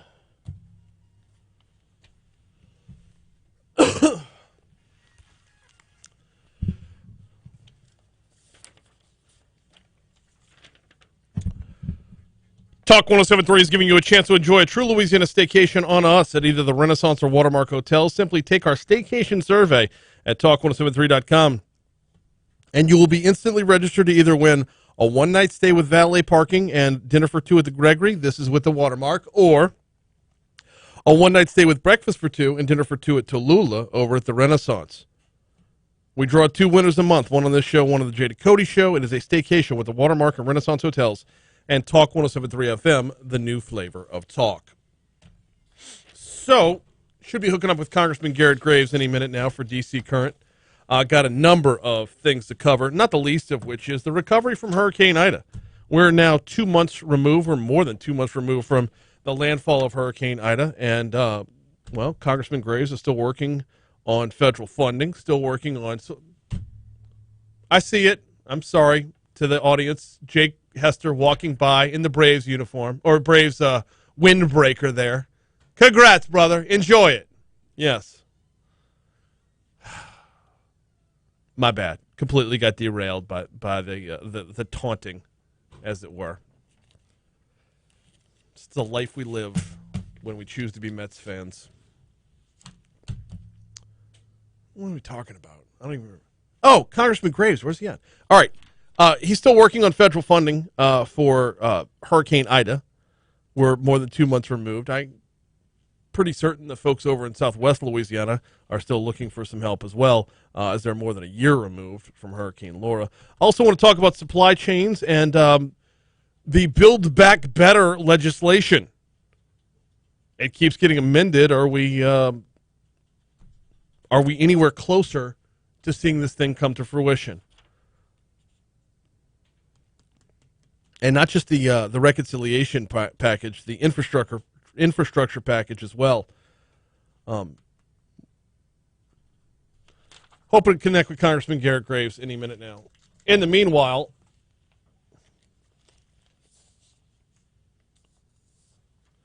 Senator Cassidy and Senator Kennedy, for that matter, have been hard at work.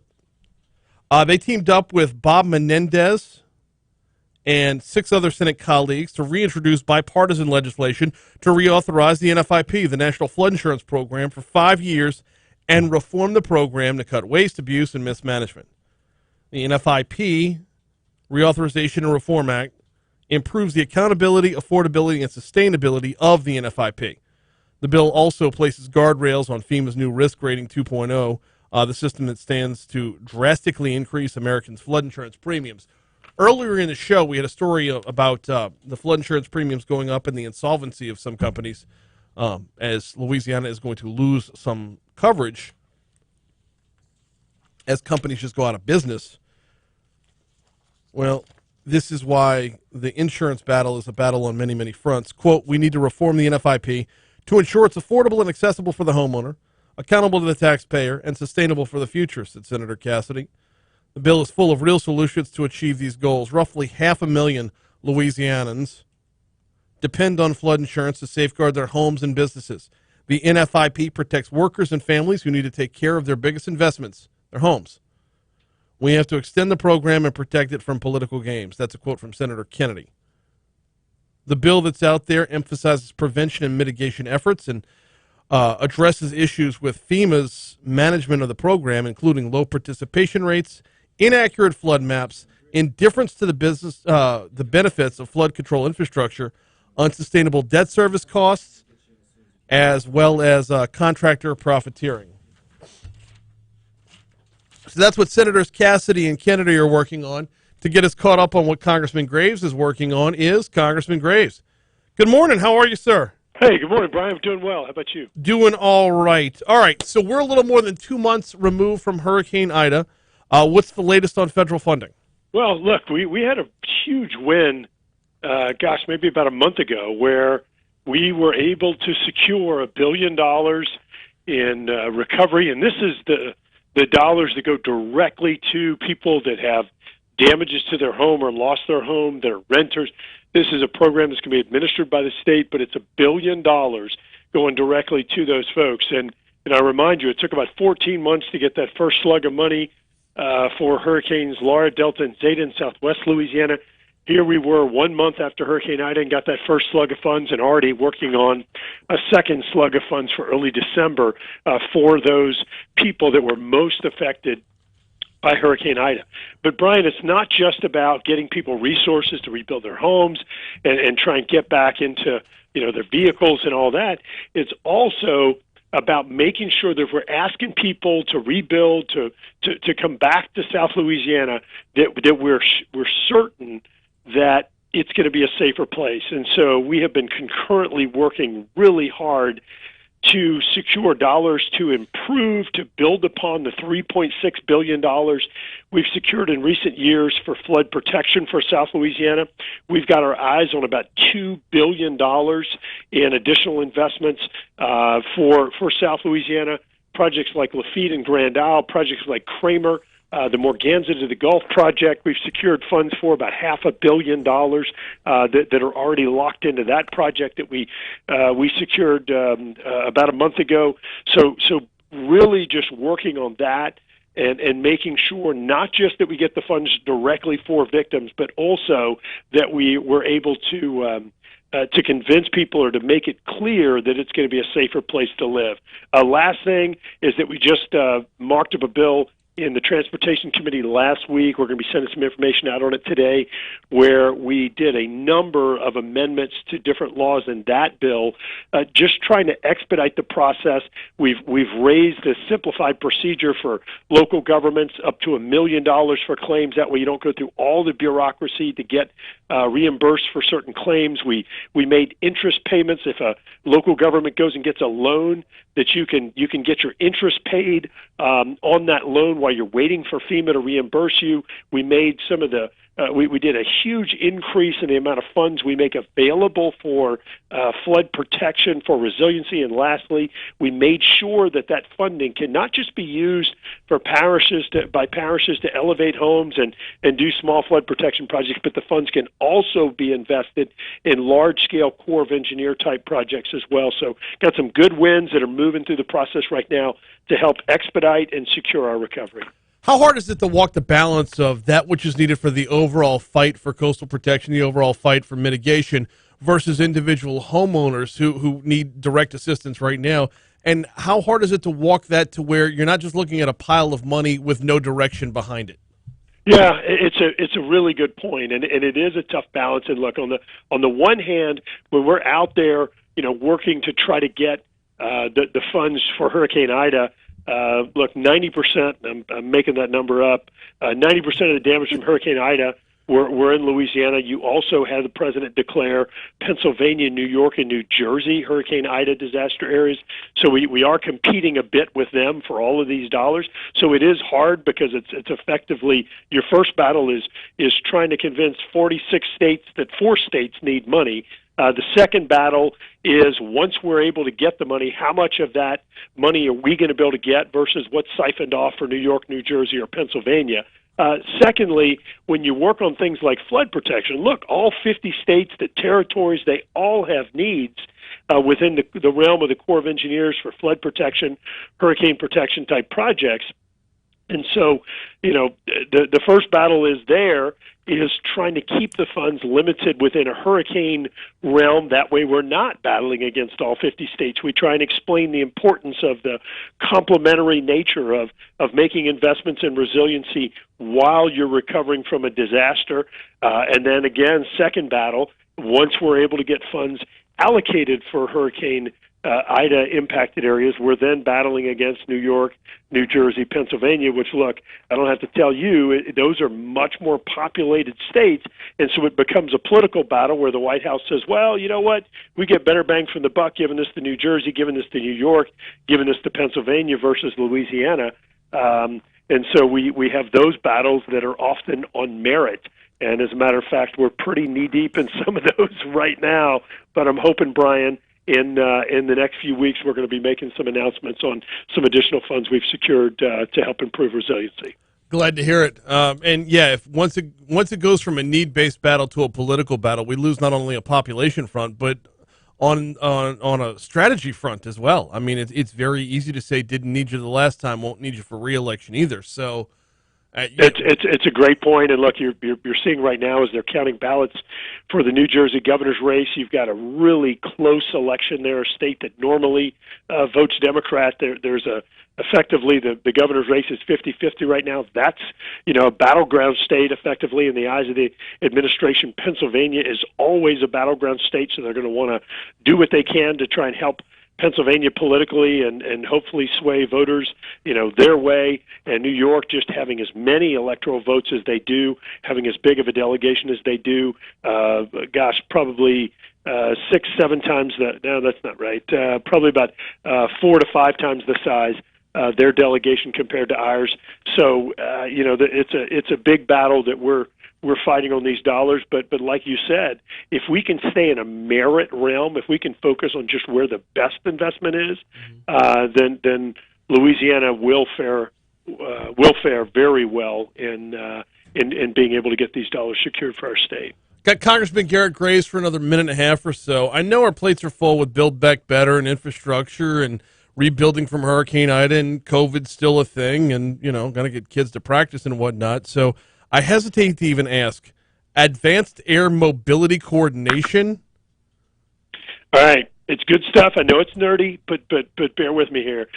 Look, drones, unmanned systems, this is something that is absolutely positively happening.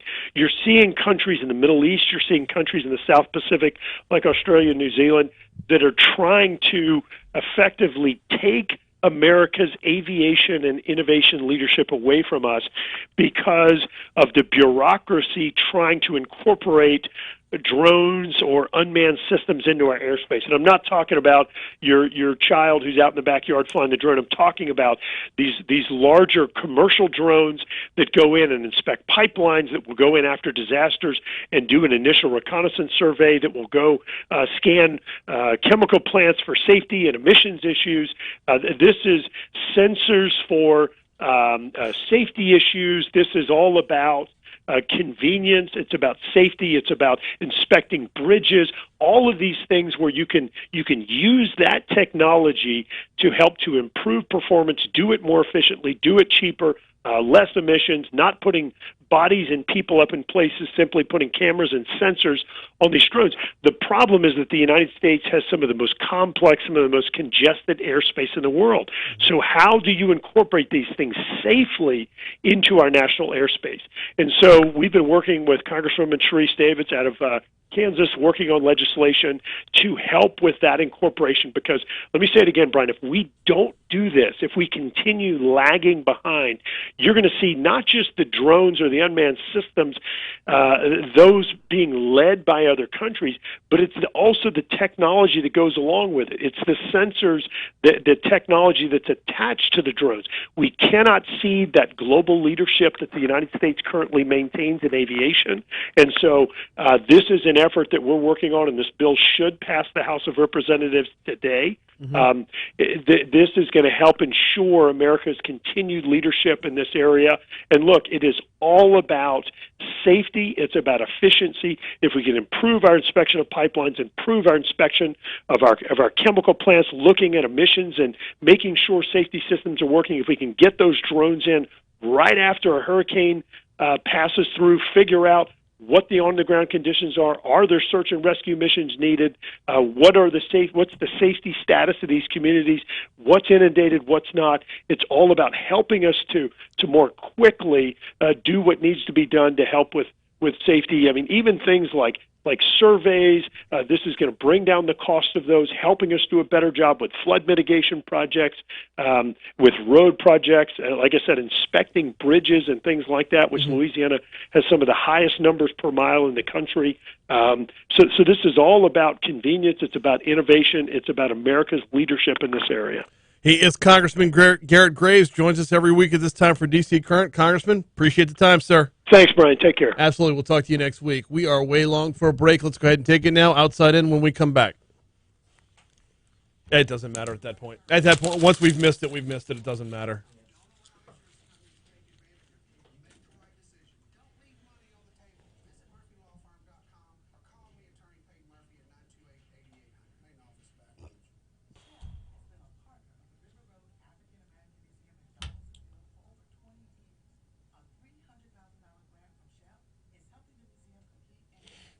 So nobody can go to the Symphony? What's up with that? I can just give them to Jay and Chuck. Let them give them away. At top of the hour, I'm going to have to run back down the hallway again for another minute. I'm looking for a specific piece of audio that somebody told me I had to be on the lookout for. I can't find it, and I need to know if it's there or not before having Dr. Kanter on. And, yeah, ran into some complications this morning. This morning started off kind of hectic. I was hoping to have it done before showtime. Sometimes life gets in the way.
.754 Talk 107.3 FM WBRP mornings with Brian Haldane rolling right along. Thanks again to Congressman Garret Graves for hopping on board this morning.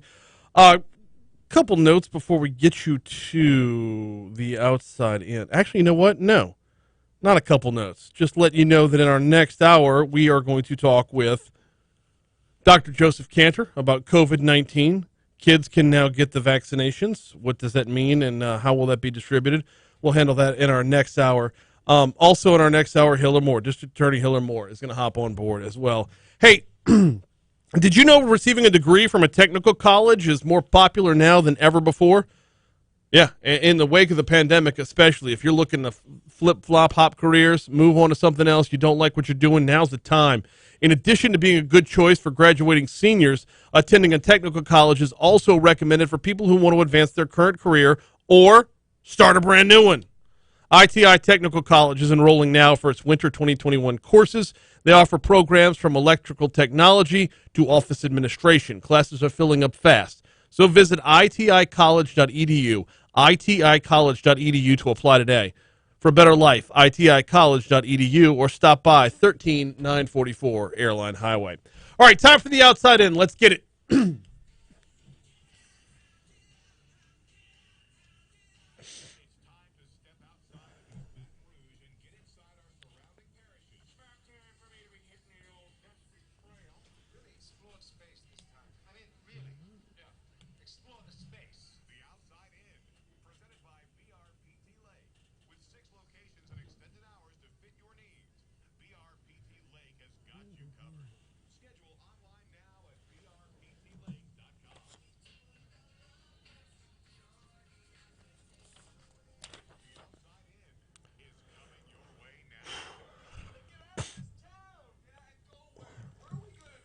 Starting off in Ouachita Parish, where a review of Ronald Green's autopsy following his 2019 death in police custody has spurred the outrage surrounding the leaked body camera video. And that autopsy review has rejected a theory alleging that Green died from injuries he suffered in a car crash, according to the Associated Press. The re-examination of the autopsy report, which was ordered by the FBI back in July, says evidence doesn't support the idea that a crash at the end of his pursuit with state troopers is what ultimately caused Green's death. Family said to WBRZ last year that state police told them the crash, which photos showed to be little more than a fender bender, is what killed Green. The autopsy says otherwise. Matthew Meir pleaded not guilty in Ascension Parish, where he's charged with killing Pamela Adair, whom Meir knew prior to the shooting, and Master Trooper Adam Gobert with Louisiana State Police. Deputies said Meir shot Gobert inside his parked police vehicle near Adair's home before going to the house and opening fire on Adair and another man inside. His charges in that parish include 2 counts of first-degree murder. Meir, who's currently being housed at Angola, is also facing charges in Livingston and East Baton Rouge parishes as well. In St. Charles Parish, a man was found unconscious in the swamp, and authorities believe he may have fallen off of his boat and died Saturday. Louisiana Department of Wildlife and Fisheries, who is heading up the investigation of this accident, found 68-year-old Anthony J. Vicari Jr. unconscious in the LaBranche wetlands east of Cross Bayou Canal. Agents say Vicari Jr. was in the muddy part of the swamp with his boat nearby, and included he was found without a life jacket. Back to Ascension Parish to close out. Officials with FEMA announced they'll be closing their Gonzales-based disaster recovery center in 3 weeks. The DRC, which is located at 1112B, Southeast Ascension Complex Boulevard in Gonzales, in the same building as the Ascension Counseling Center, will close Tuesday, November 23rd at 6 p.m. If you have business for Hurricane Ida out in Ascension Parish, Tuesday, November 23rd at 6 p.m. is your deadline. Currently, they're operating Monday through Saturday, 9 a.m. until 6 p.m. Ascension officials say anyone requiring assistance with filing FEMA claims or checking the status of existing claims should do so within the next 3 weeks. So that is the Outside In, presented by Baton Rouge Physical Therapy. Learn more at brptlake.com, brptlake.com. Quick break for us to check CBS News here at the top of the hour. When we come back, Jake has got This Day in History. Then we talk COVID and vaccines with Dr. Joseph Kanter next. All right, let me go try and grab this audio again, y'all. I'll be back.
8:06. Talk 107.3 FM, WBRP, Hour 3 in Mornings with Brian Haldane coming your way right now. We have Dr. Joseph Kanter coming up in about 10 minutes from right now. He will be on the hotline as U.S. gives final clearance to COVID-19 shots for kids 5 to 11. Health officials have made the announcement yesterday. They have signed off on the Pfizer kid-size COVID-19 shot. What goes into a kid-size shot and how is it any different from the shots that you and I have gotten? We will talk with Dr. Joseph Kanter about that in our next segment. Also, full disclosure, I have a 9-year-old who wants the shot. I'm not stopping her from getting it. I had a 14-year-old who was quite hesitant until she saw a number of her friends get the shots. And then she hopped on board. I also have a 5-year-old who I can't envision a scenario in which this is 100% necessary. And where the conversation is going to kind of go here is, why are we putting the onus on children to protect adults? As grown-ups, shouldn't we be the ones getting vaccinated? See, kids aren't really at risk for serious health concerns. Yes, there have been a few cases. But percentage-wise, kids aren't the problem. Kids carrying the disease back to adults is the problem. Which means you're taking the responsibility of protecting yourself away from the adult and making it the kid's job? We'll unpack all of that with Dr. Joseph Kanter in our next segment. Right now is the time where Jake Barty takes us back in time with This Day in History.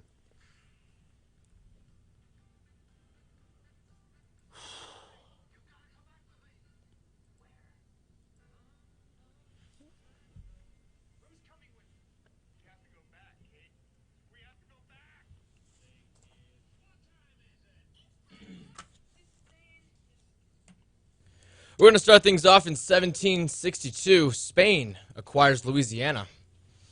Did you know that this state was once Spanish? Yeah. I didn't. Yeah. It's very interesting. Mm-hmm. 1796. John Adams elected as second president of the United States of America. A lot of election stuff happening in this day. I would imagine first week of November should be election heavy. That is true. There's two things that happen the first week of November: elections and LSU Bama. Mm-hmm. We won't revisit many of those, though. No. Definitely not in recent history. 1896, about 100 years after what I last said, William McKinley defeats William Jennings Bryan to be President of the United States. 1900, first U.S. automobile show opens at Madison Square Garden. Oh, good for them. Gives me Stark Expo vibes. That's Madison Square Garden. Nice for them. 1908. Wait. What? Madison Square Garden was open in 1900? I mean, it's a very historic place. I understand that, but, I mean, good night. We're looking at knocking down the Superdome to build a new... Well, we're not actually looking at it, but it's talked about every so often. It's a possibility. But here's the thing, though. Madison Square Garden's been there for 121 years at least. Mm-hmm. Try and sell me on a new stadium. 1908, William Howard Taft elected 27th U.S. president over William Jennings Bryan. That dude could not catch a break. William Jennings Bryan? Yeah. No. Taft was the fat one? Yes. Okay. Taft. 1911. Big old fat guy. Yeah. Peter Griffin of the White House. I wonder if that's what he was like. No. Probably not. No. 1911, Chevrolet officially enters the automobile market in competition with the Ford Model T. How'd that go? Yeah, went well. 1930, Bank of Italy renamed Bank of America. Really? Didn't know that. There's some branding you don't really just want to flip overnight. Hopefully they were sold at some point in this process. This whole time, this bank's been Italian. I tell you what, I don't like it at the name. We go America. They're making offers that nobody can refuse left and Make right. an offer no one can understand. Maybe. Got two things from 1953. Got a Bayou Gal on Twitter says, where is this dude from and how old is he? Florida/Texas. And what are you, 23? 22. 22. Mm-hmm. Two things from 1953. MLB Rules Committee restores the sacrifice fly rule, eliminated in 1939. That's good for them. What does that mean, baseball expert? Sacrifice fly. Oh, gosh. Okay. So if I you know have what a a fly ball is, but what's a sacrifice fly?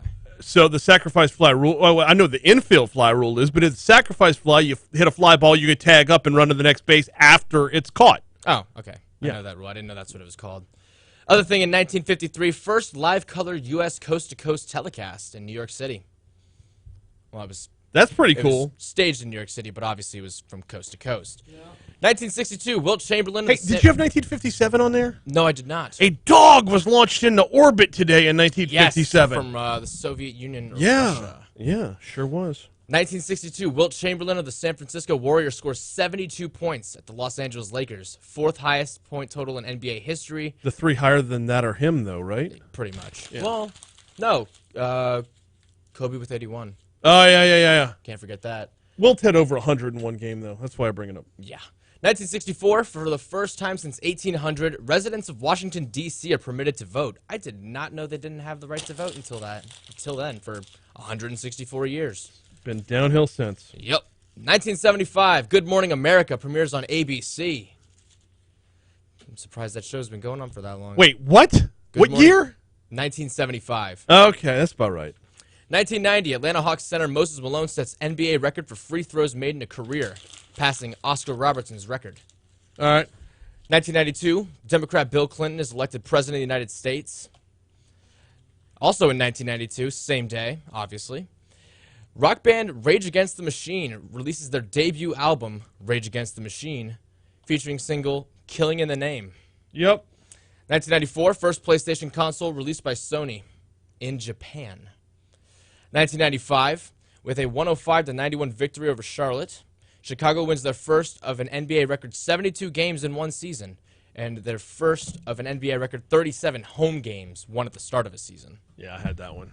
I got two more to list off. 1996, Los Angeles Lakers superstar Kobe Bryant becomes the then youngest player to make his NBA debut, 18 years, 2 months, and 11 days, beating the Minnesota Timberwolves 91-85. Last thing I got for you, 2015, game maker Activision Blizzard buys King.com, which is Candy Crush, for $5.9 billion. There's no world in which Candy Crush should be worth that. It's like that's almost no $2 billion worth more than Lucasfilm. We're running Star long. Wars. All right, let's go quickly through the birthdays. Kendall Jenner turns 25. Hey. Colin Kaepernick, 33. Gabe Newell, guy from Valve, turns 59. Dolph Lundgren, 64. Kenny Galladay, wide receiver for the Giants, 28. Only one death to report. Do you have any birthdays real quick? No, part-time wide receiver for the Giants. Yeah, part-time. That dude's... Yeah, Colin Kaepernick's birthday. Yeah. You had Cap in there? Yeah. Okay, I missed That was it. the second one I mentioned. Right. We got to get going.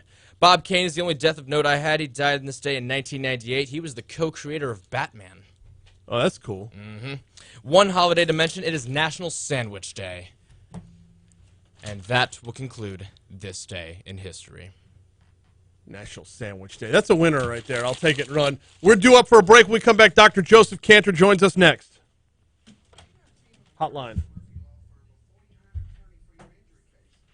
Good morning, sir. Thanks for hopping on board. Let me drop you on hold real quick. We'll be coming on a break in about a minute.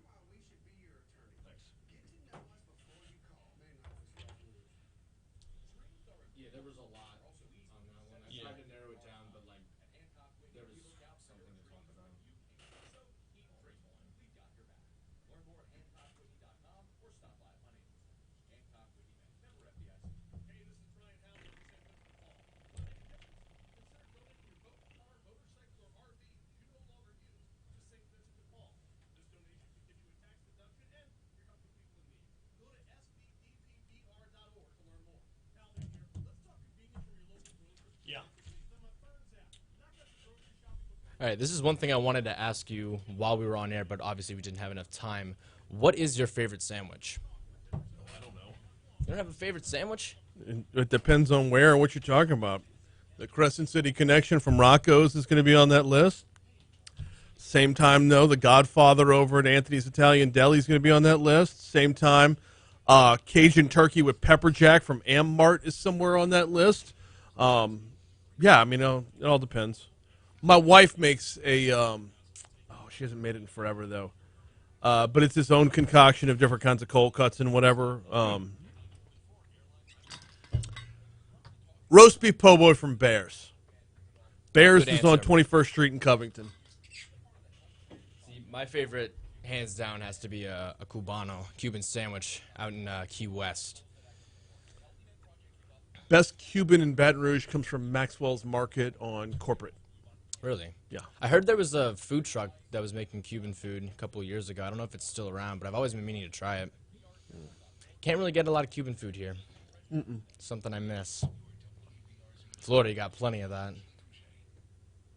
Especially along A1A. All along the East Coast.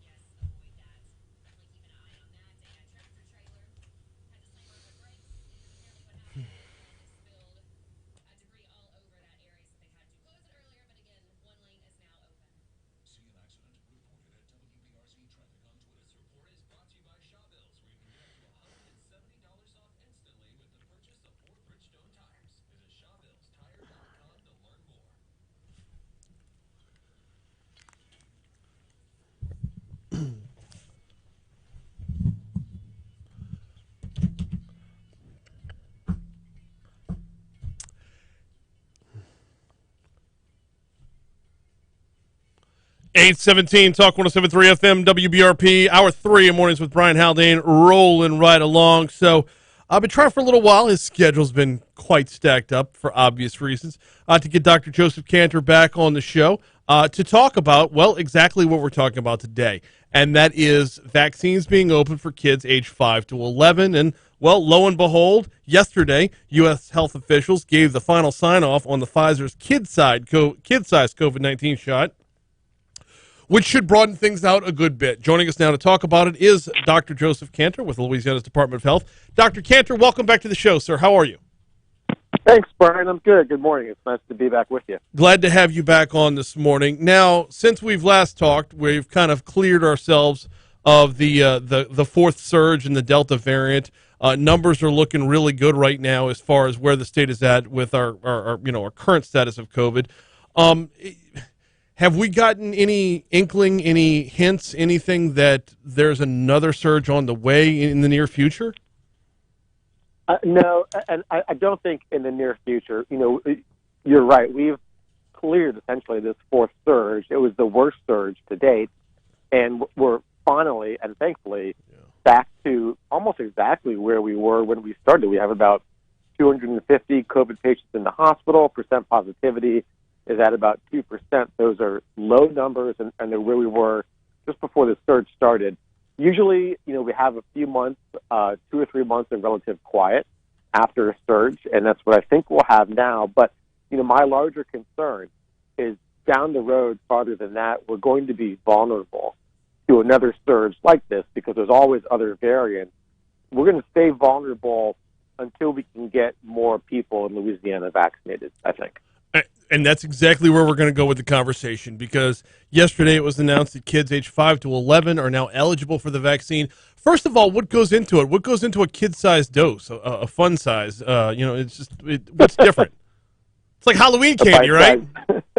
A bite-sized dose, if right. you're wrong. It is a smaller dose, actually. The Pfizer dose for kids 5 to 11 that is available as of today, following the CDC's announcement yesterday, is a third size of an adult dose.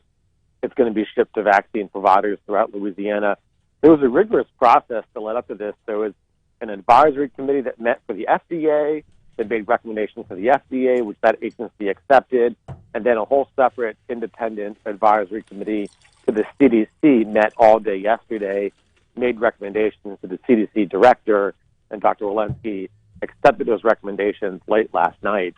The data is fairly robust, and again, extrapolating it to the adult population, we have over 400 million doses of vaccine administered across the country, with the most robust safety monitoring system we've ever had for a vaccine in this country. So the data is sound.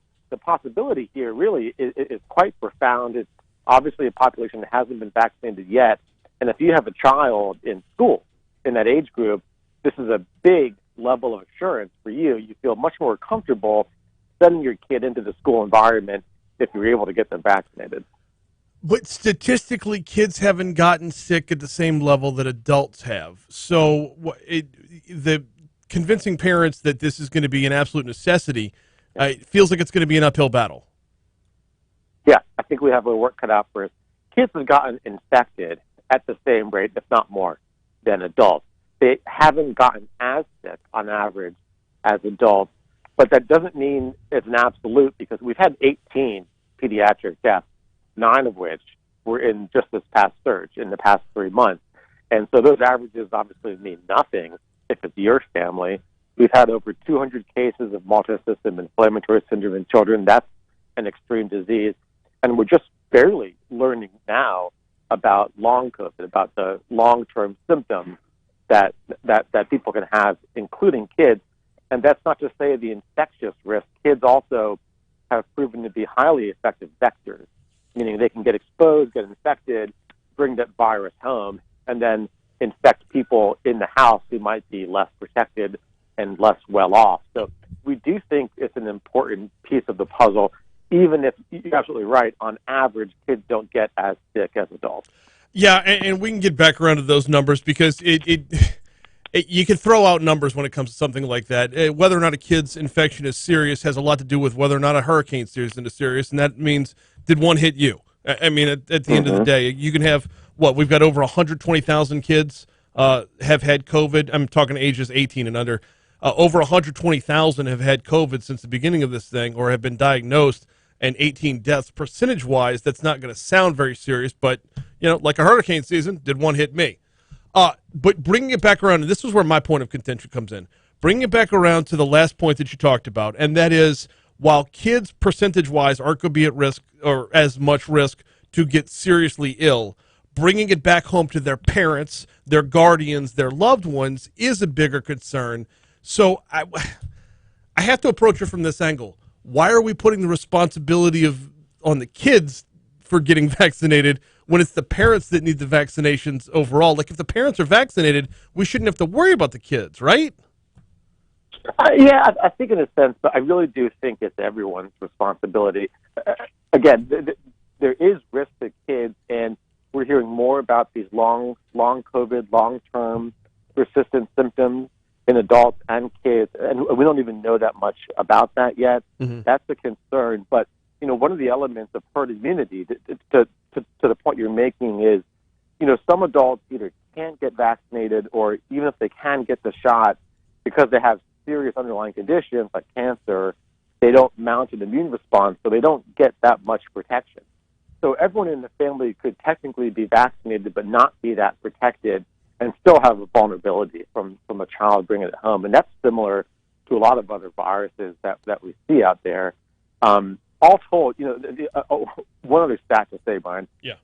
1 in 4 COVID deaths in the country results in a child losing a parent, which is a profound statistic. So I really do think that vaccinating this age group, although it's a more nuanced conversation, as you point out, ultimately I do think it's in the best interest of those kids.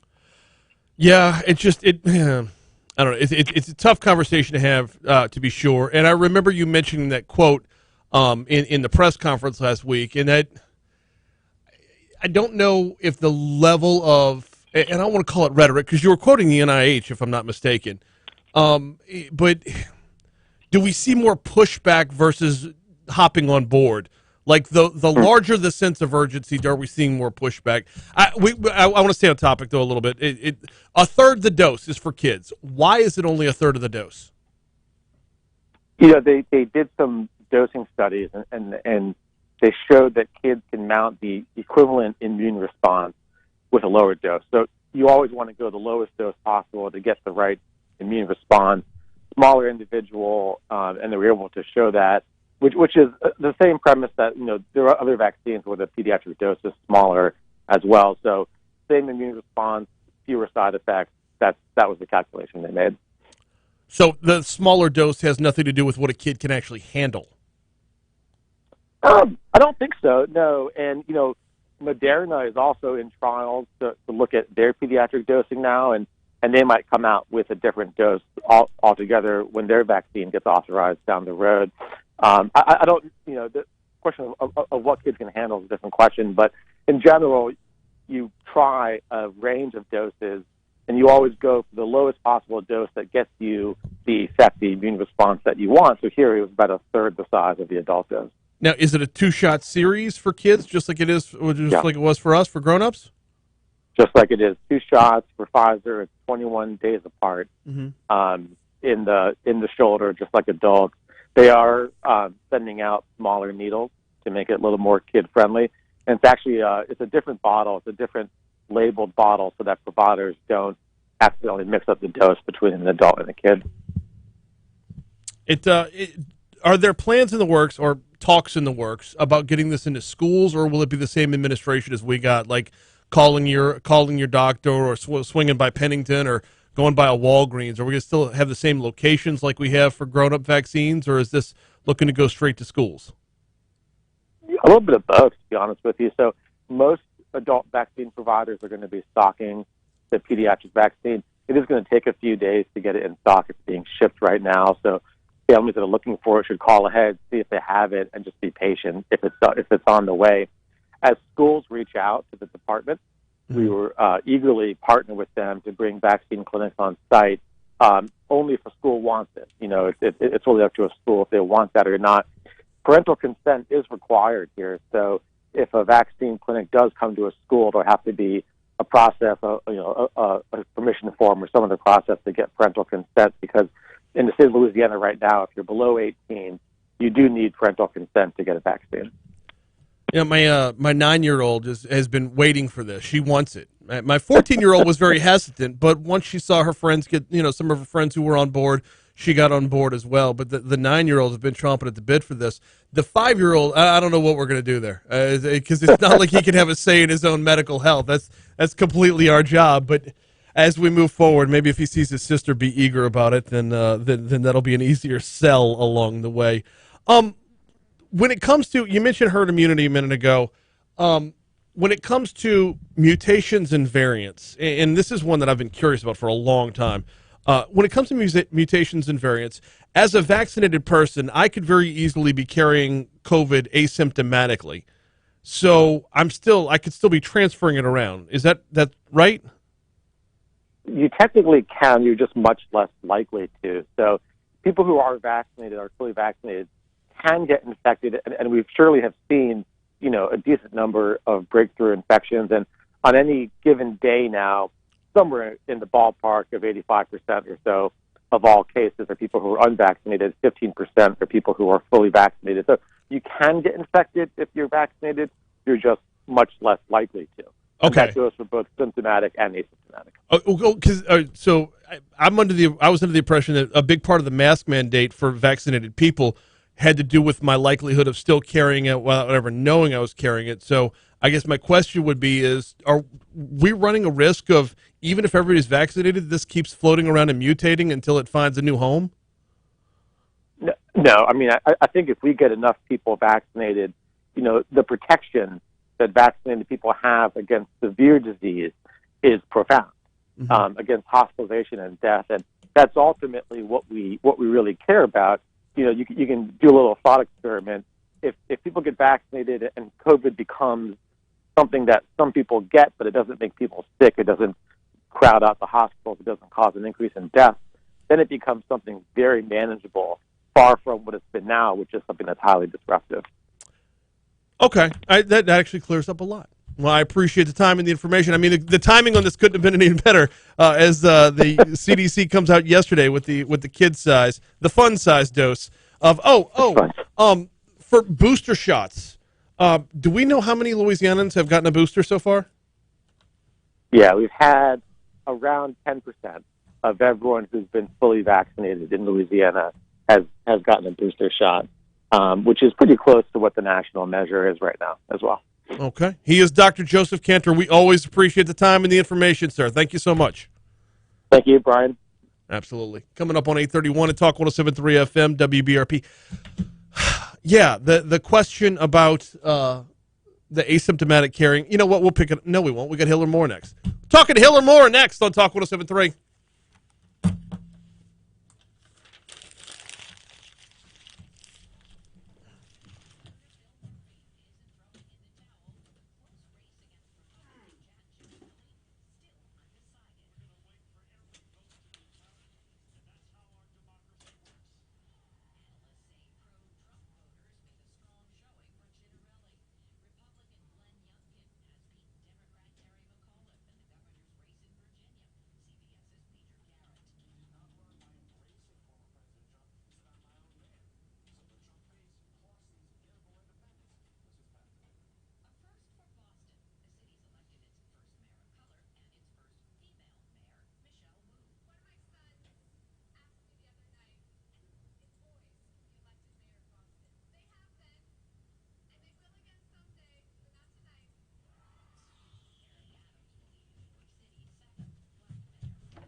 hell's Hillar at?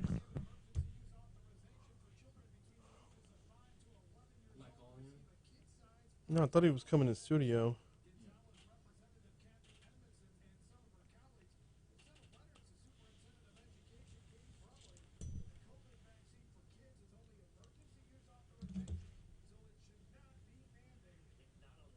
It's not gonna be mandated right now. I don't understand this, like, constant pushing of fear. It's a sale of fear.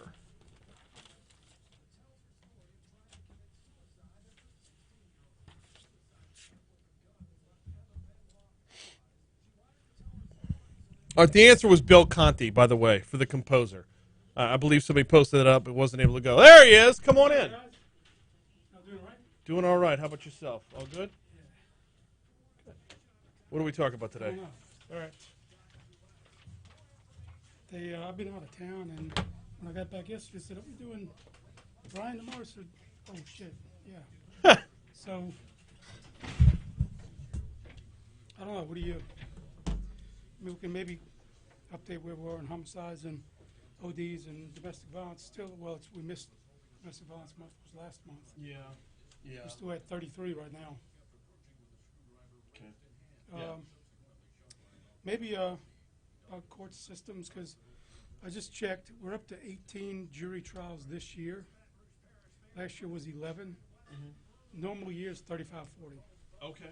COVID is, I mean, those numbers have slowed down, and it affects people and how they see the system. Like, I can get away with it because I'm not going to trial.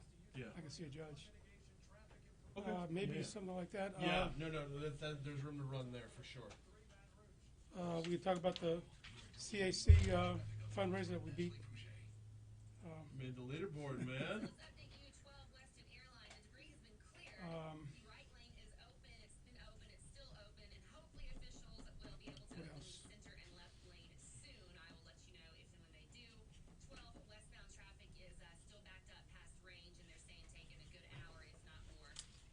Actually, I think that's probably going to be most of the time. I'll start off with the CAC thing. We'll have some fun with that. What else?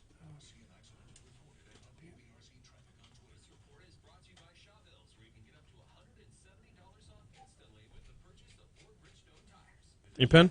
I got one. Brought two. Oh, there you go. Maybe backlog is at the end. Backlog of cases. It's a big issue. That's that's where the jury trial thing is going to go, obviously. Yeah. So yeah. All right.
Everything's been good over here?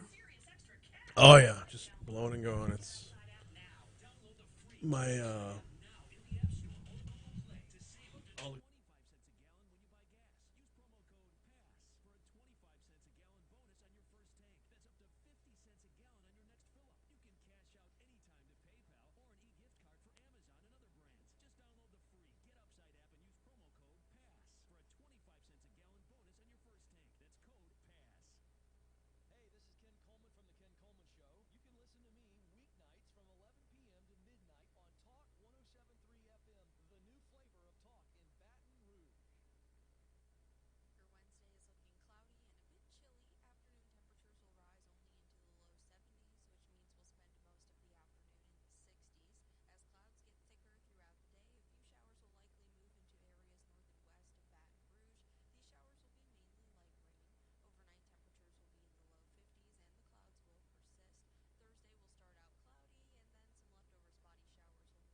Hour 3 of Mornings with Brian Haldane, rolling right along. Time to welcome in our district attorney. It's on the air with Hillar Moore. Hillar, what's happening, sir? Same old stuff. It's good to be back here again. Yes, it is. It's great to have you back on again. We got a lot of ground to cover. But before we get to any of it, though, it was, about 2 weeks ago, I guess, the Children's Advocacy Center held their celebrity waiter dinner. You made the leaderboard. How'd that happen? It's kind of a secret, but I'm not sure I can say. But at least I beat my daughter, which is really what I wanted to do. And I wanted to do it even without working, and I kind of did. But you know there's going to be a pull quote now. Yeah. Someone's just going to have Hillar Moore. I beat my daughter. She really worked hard, and like all the others did. But on the way to drop off my envelope with the money that I had, there was the ladies from the Country Club of Louisiana that I promised to go speak with about growing vegetables in Country Club of Louisiana, and they made a really nice donation. Yeah. And unknown to me, when they called my name for third place, I was shocked. I mean, it was, because normally it's like you'll see like a DD Bro gets a big check from somebody, and then the Golden Girls are out there because they work as a team, and that's just not fair. 25. Golden Girls, hard to compete. Then the sheriff who came with a large check, and Pat Shingleton. Pat Shingleton just decides, you know what, I'm going to show up and embarrass everybody. And he did. Yeah, but it's just great for the kids. Oh, no, wonderful. For the Children's Advocacy Center and the job they do, the work they do, their mission is so, remarkable. I love it. Me, Michelle Southern, Abby Lee, and Brittany all teamed up. We barely crossed the $1,000 threshold. I tell you, I was really shocked. I really thought Michelle, the way she pushed it on the radio, I thought she was going to have just a ton of following. Yeah. Even before the event started. Yeah. So we need to talk to Michelle about stepping that up. We do. We'll be in it again next year for sure. Maybe you missed Richard Condon. We're looking to attract donors. We're looking to get people to give us money. Although give us money to make him go away might be a thing. Maybe some money next year. Yeah. Okay. Want Richard to leave your table? $50. He'll go to another table. Want to send him to another table? $100. Great point. Auction off a day with Richard Condon. I like it. I like it. We actually do have a lot of real business to attend to this morning as well. One of those is, and I just got done talking with Dr. Joseph Kanter about vaccines, but about COVID in general. COVID has set your office back by 2 years now as far as jury trials are concerned. Sure. Through different protocols or just jury pool availability, y'all have been fighting an uphill battle, to say the least. Where are we at right now for 2021 when it comes to the number of jury trials you've been able to have? It's a really good question because we're at 18 this year, which is for the last 2 or 3 years. It's really a big number for us. However, in the overall scheme of things, we normally try 35 to 40 jury trials a year, so we're less than half of where we should be.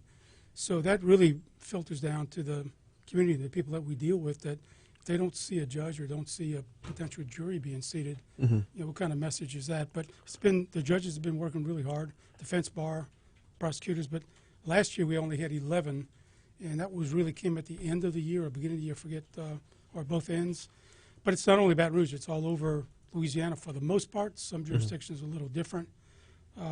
But also we're also backed up, remember, from the flood years. Yes. And we talked about last time, not only the flood years, but every time we miss a day because of a hurricane, ice storm, that whole week then is shot generally for juries. Yeah. So we experience that more than other states around the country.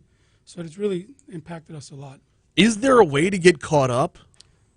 In the short term, no. But long term, probably yes.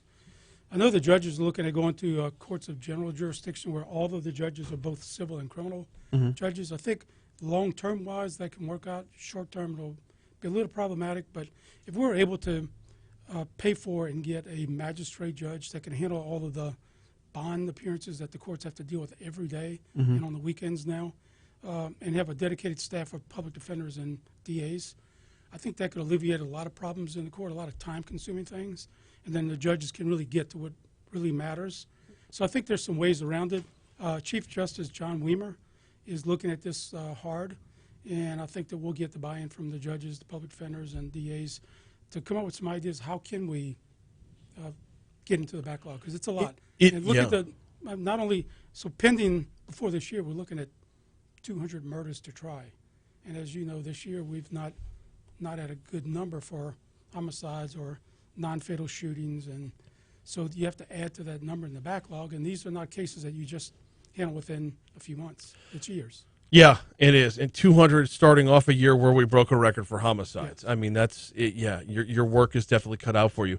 What is the biggest hindrance to getting caught up? Is it jury pool? Is it availability of courtrooms? No, man, hats off to the jurors for first the grand jury. When they're coming, they're doing their job day in and day out. So that has not been a problem. Having jurors come and sit, have not seen a problem with them. Mhm. They've really not used the COVID health as an excuse when oftentimes they could. Yeah. But the judges have done a good job of separating the jurors, explaining to them procedure. Some judges have the jurors together, some have them a little more separated. Kind of depends on the judge and the jury pool. But no, the jurors have come to answer the call.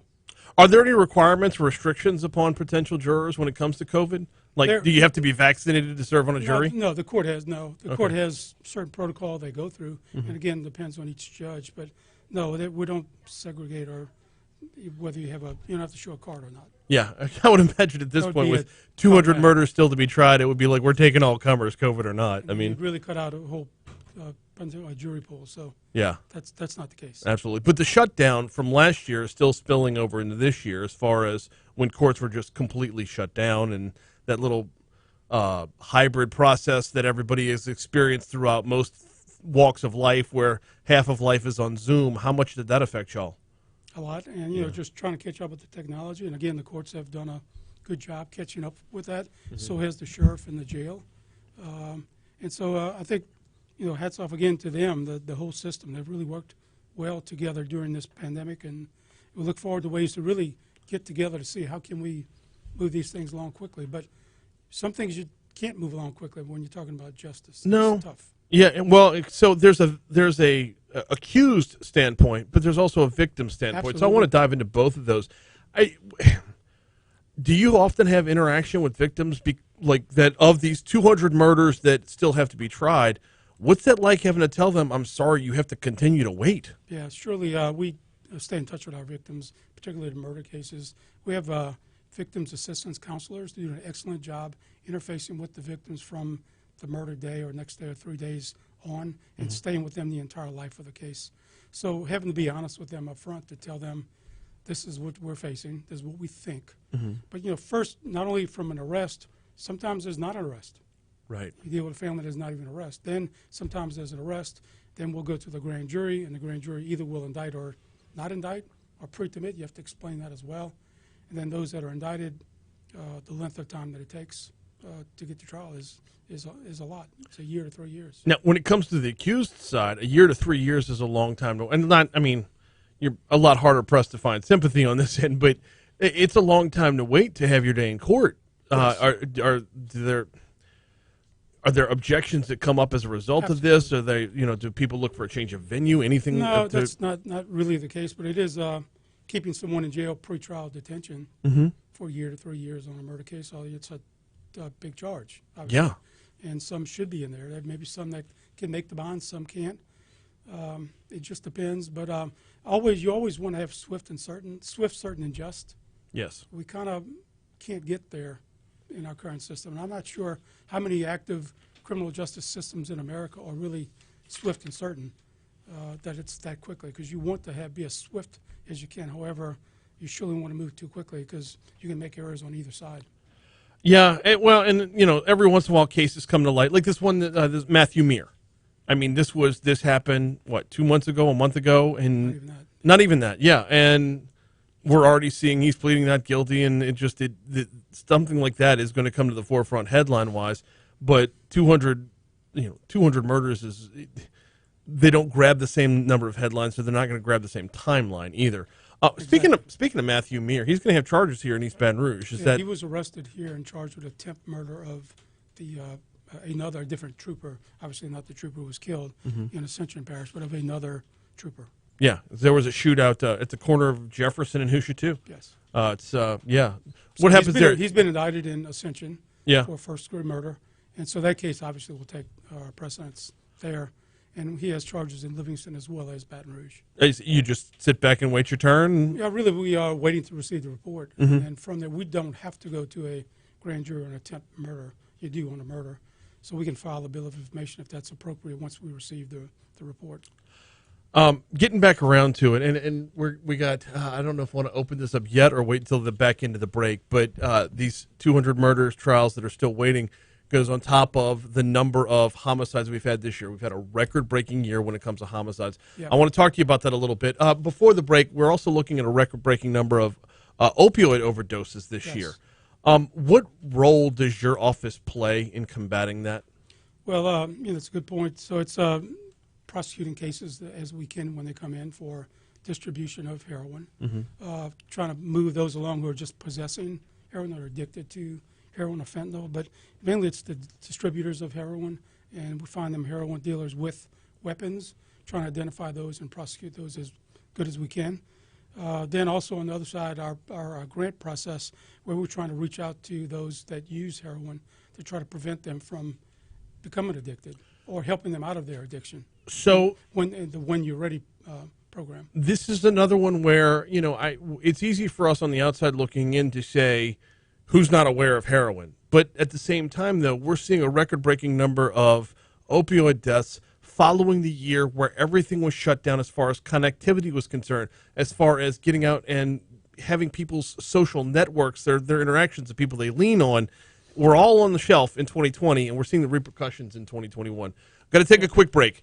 We're going to check your money now. We're going to check traffic. We're coming right back with District Attorney Hillar more.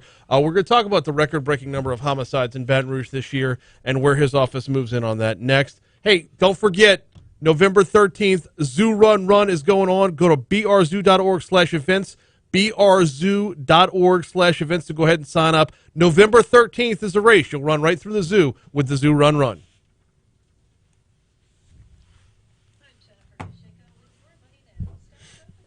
Yeah, the opioid deaths. I had Bo Clark on last week, and he was saying, I want to say the number was 12, we're at 12 that don't have fentanyl connected to them. Yeah. So That's we're ridiculous. At confirmed 201, Yeah. and we're waiting on 68 that are pending. Mhm. You can bet 60. We're going to be at 270. Now that and that doesn't include some others, so it's going to be over that. Non-fatal right now, we're at 1,200. And that's not including October overdoses that survived. Wow. And then so we're at 124 homicides. Non-fatals with injury. A non-fatal is that had to touch your body and draw blood, not just a shooting. Okay. So non-fatals were at 381. When we're at 524 shots fired instances, someone wasn't either hit or not hit. But October had 53 shooting instances, which is that's a big number. That is a big number. So, we're going in November now. And hopefully it'll be better. We're hearing them more and more in Sherwood, I swear. And like audibly hearing gunshots. It's Fort Apache. Do what? Fort Apache. It's it's pretty, 3 pops in a row, pause, 3 pops in a row, and then nothing. And you guys don't have shot spotter in Sherwood Forest. Nope, just my ears. Although I will say, I don't know how far the sound actually travels, but just on the other side of Florida Boulevard, behind Sonny's Barbecue. Oh, that's, always. Mark-Ann, Yeah. North Mark-Ann. Yeah. It's brutal. Yeah, so shot spotter can only pick up within 1 square mile area. Okay. It's That'd be about 2.5. triangulated. That'd be about 2.5 miles Yeah, away. too far away. As a crow. I'm closer to Goodwood. I'm about 2 blocks from St. Thomas More. Yep. So, yeah, go to St. Thomas More and then head towards Flannery. Goodwood towards Flannery, then Yeah. up north by a block. Okay. And that's where I'm at. But it's loud as day. My street is a cut through. It's What street are you on? I'm technically.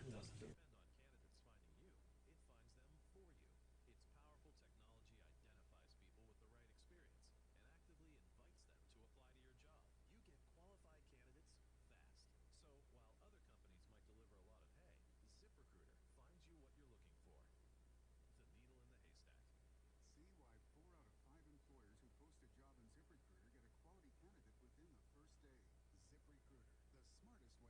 right now, you can try ZipRecruiter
Yeah, that we're talking about that when we come back in because that's a remarkable correlation. Them as overdose, homicides. Mhm. If you wanted to ask, I mean, that's hard to do, but we could surely talk about that. Okay. Yeah, East Baton Rouge Sheriff's Office just made an arrest where a guy had like 100 fentanyl pills on him. Yeah. And all kinds of other They're making methamphetamine and a everything. lot of good arrests. Yeah. But you arrest the dealer, you just have another dealer pop up. I mean, everyone's dealing heroin right now. Yeah. So we got to cut down on the desire to want to buy it. We are two busy blondes on the go showing off life in Louisiana. Watch us on Pelton Sports Network and Talk 107.3 FM. Check local listings for time. Now, your WBRC traffic update from Ashley Rouge. So let's update you. 12 Weston Airline. The debris has been cleared. The right lane is open. It's been open. It's still open. And hopefully officials will be able to open the center and left lane soon. I will let you know if and when they do. 12 westbound traffic is still backed up past range, and they're saying taking a good hour, if not more. And I will keep an eye on that. Also, an accident on Yeah, I recently injured my back. Then the rest is just your normal And being prescribed a muscle relaxer, no problem. Something to kill the pain, bit of a problem. I'm getting my shoulder replaced. Yeah. Total shoulder reverse, and I'm going to try to go through it without any pain medicine. God bless. But you have to sleep in a chair for 6 weeks. Just, sit up like this. Like in a lazy boy? Oh, goodness gracious. No. No. I could not. No. Dope me up.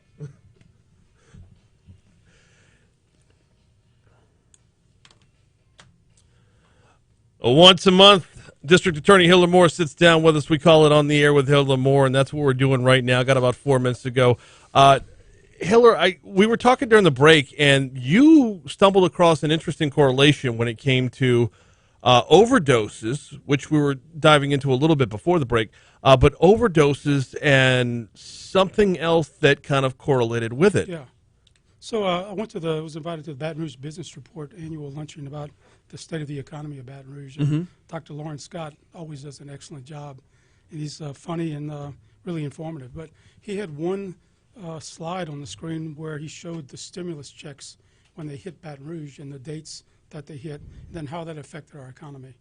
And the dates just seemed to coincide with overdose deaths in Baton Rouge and overdoses.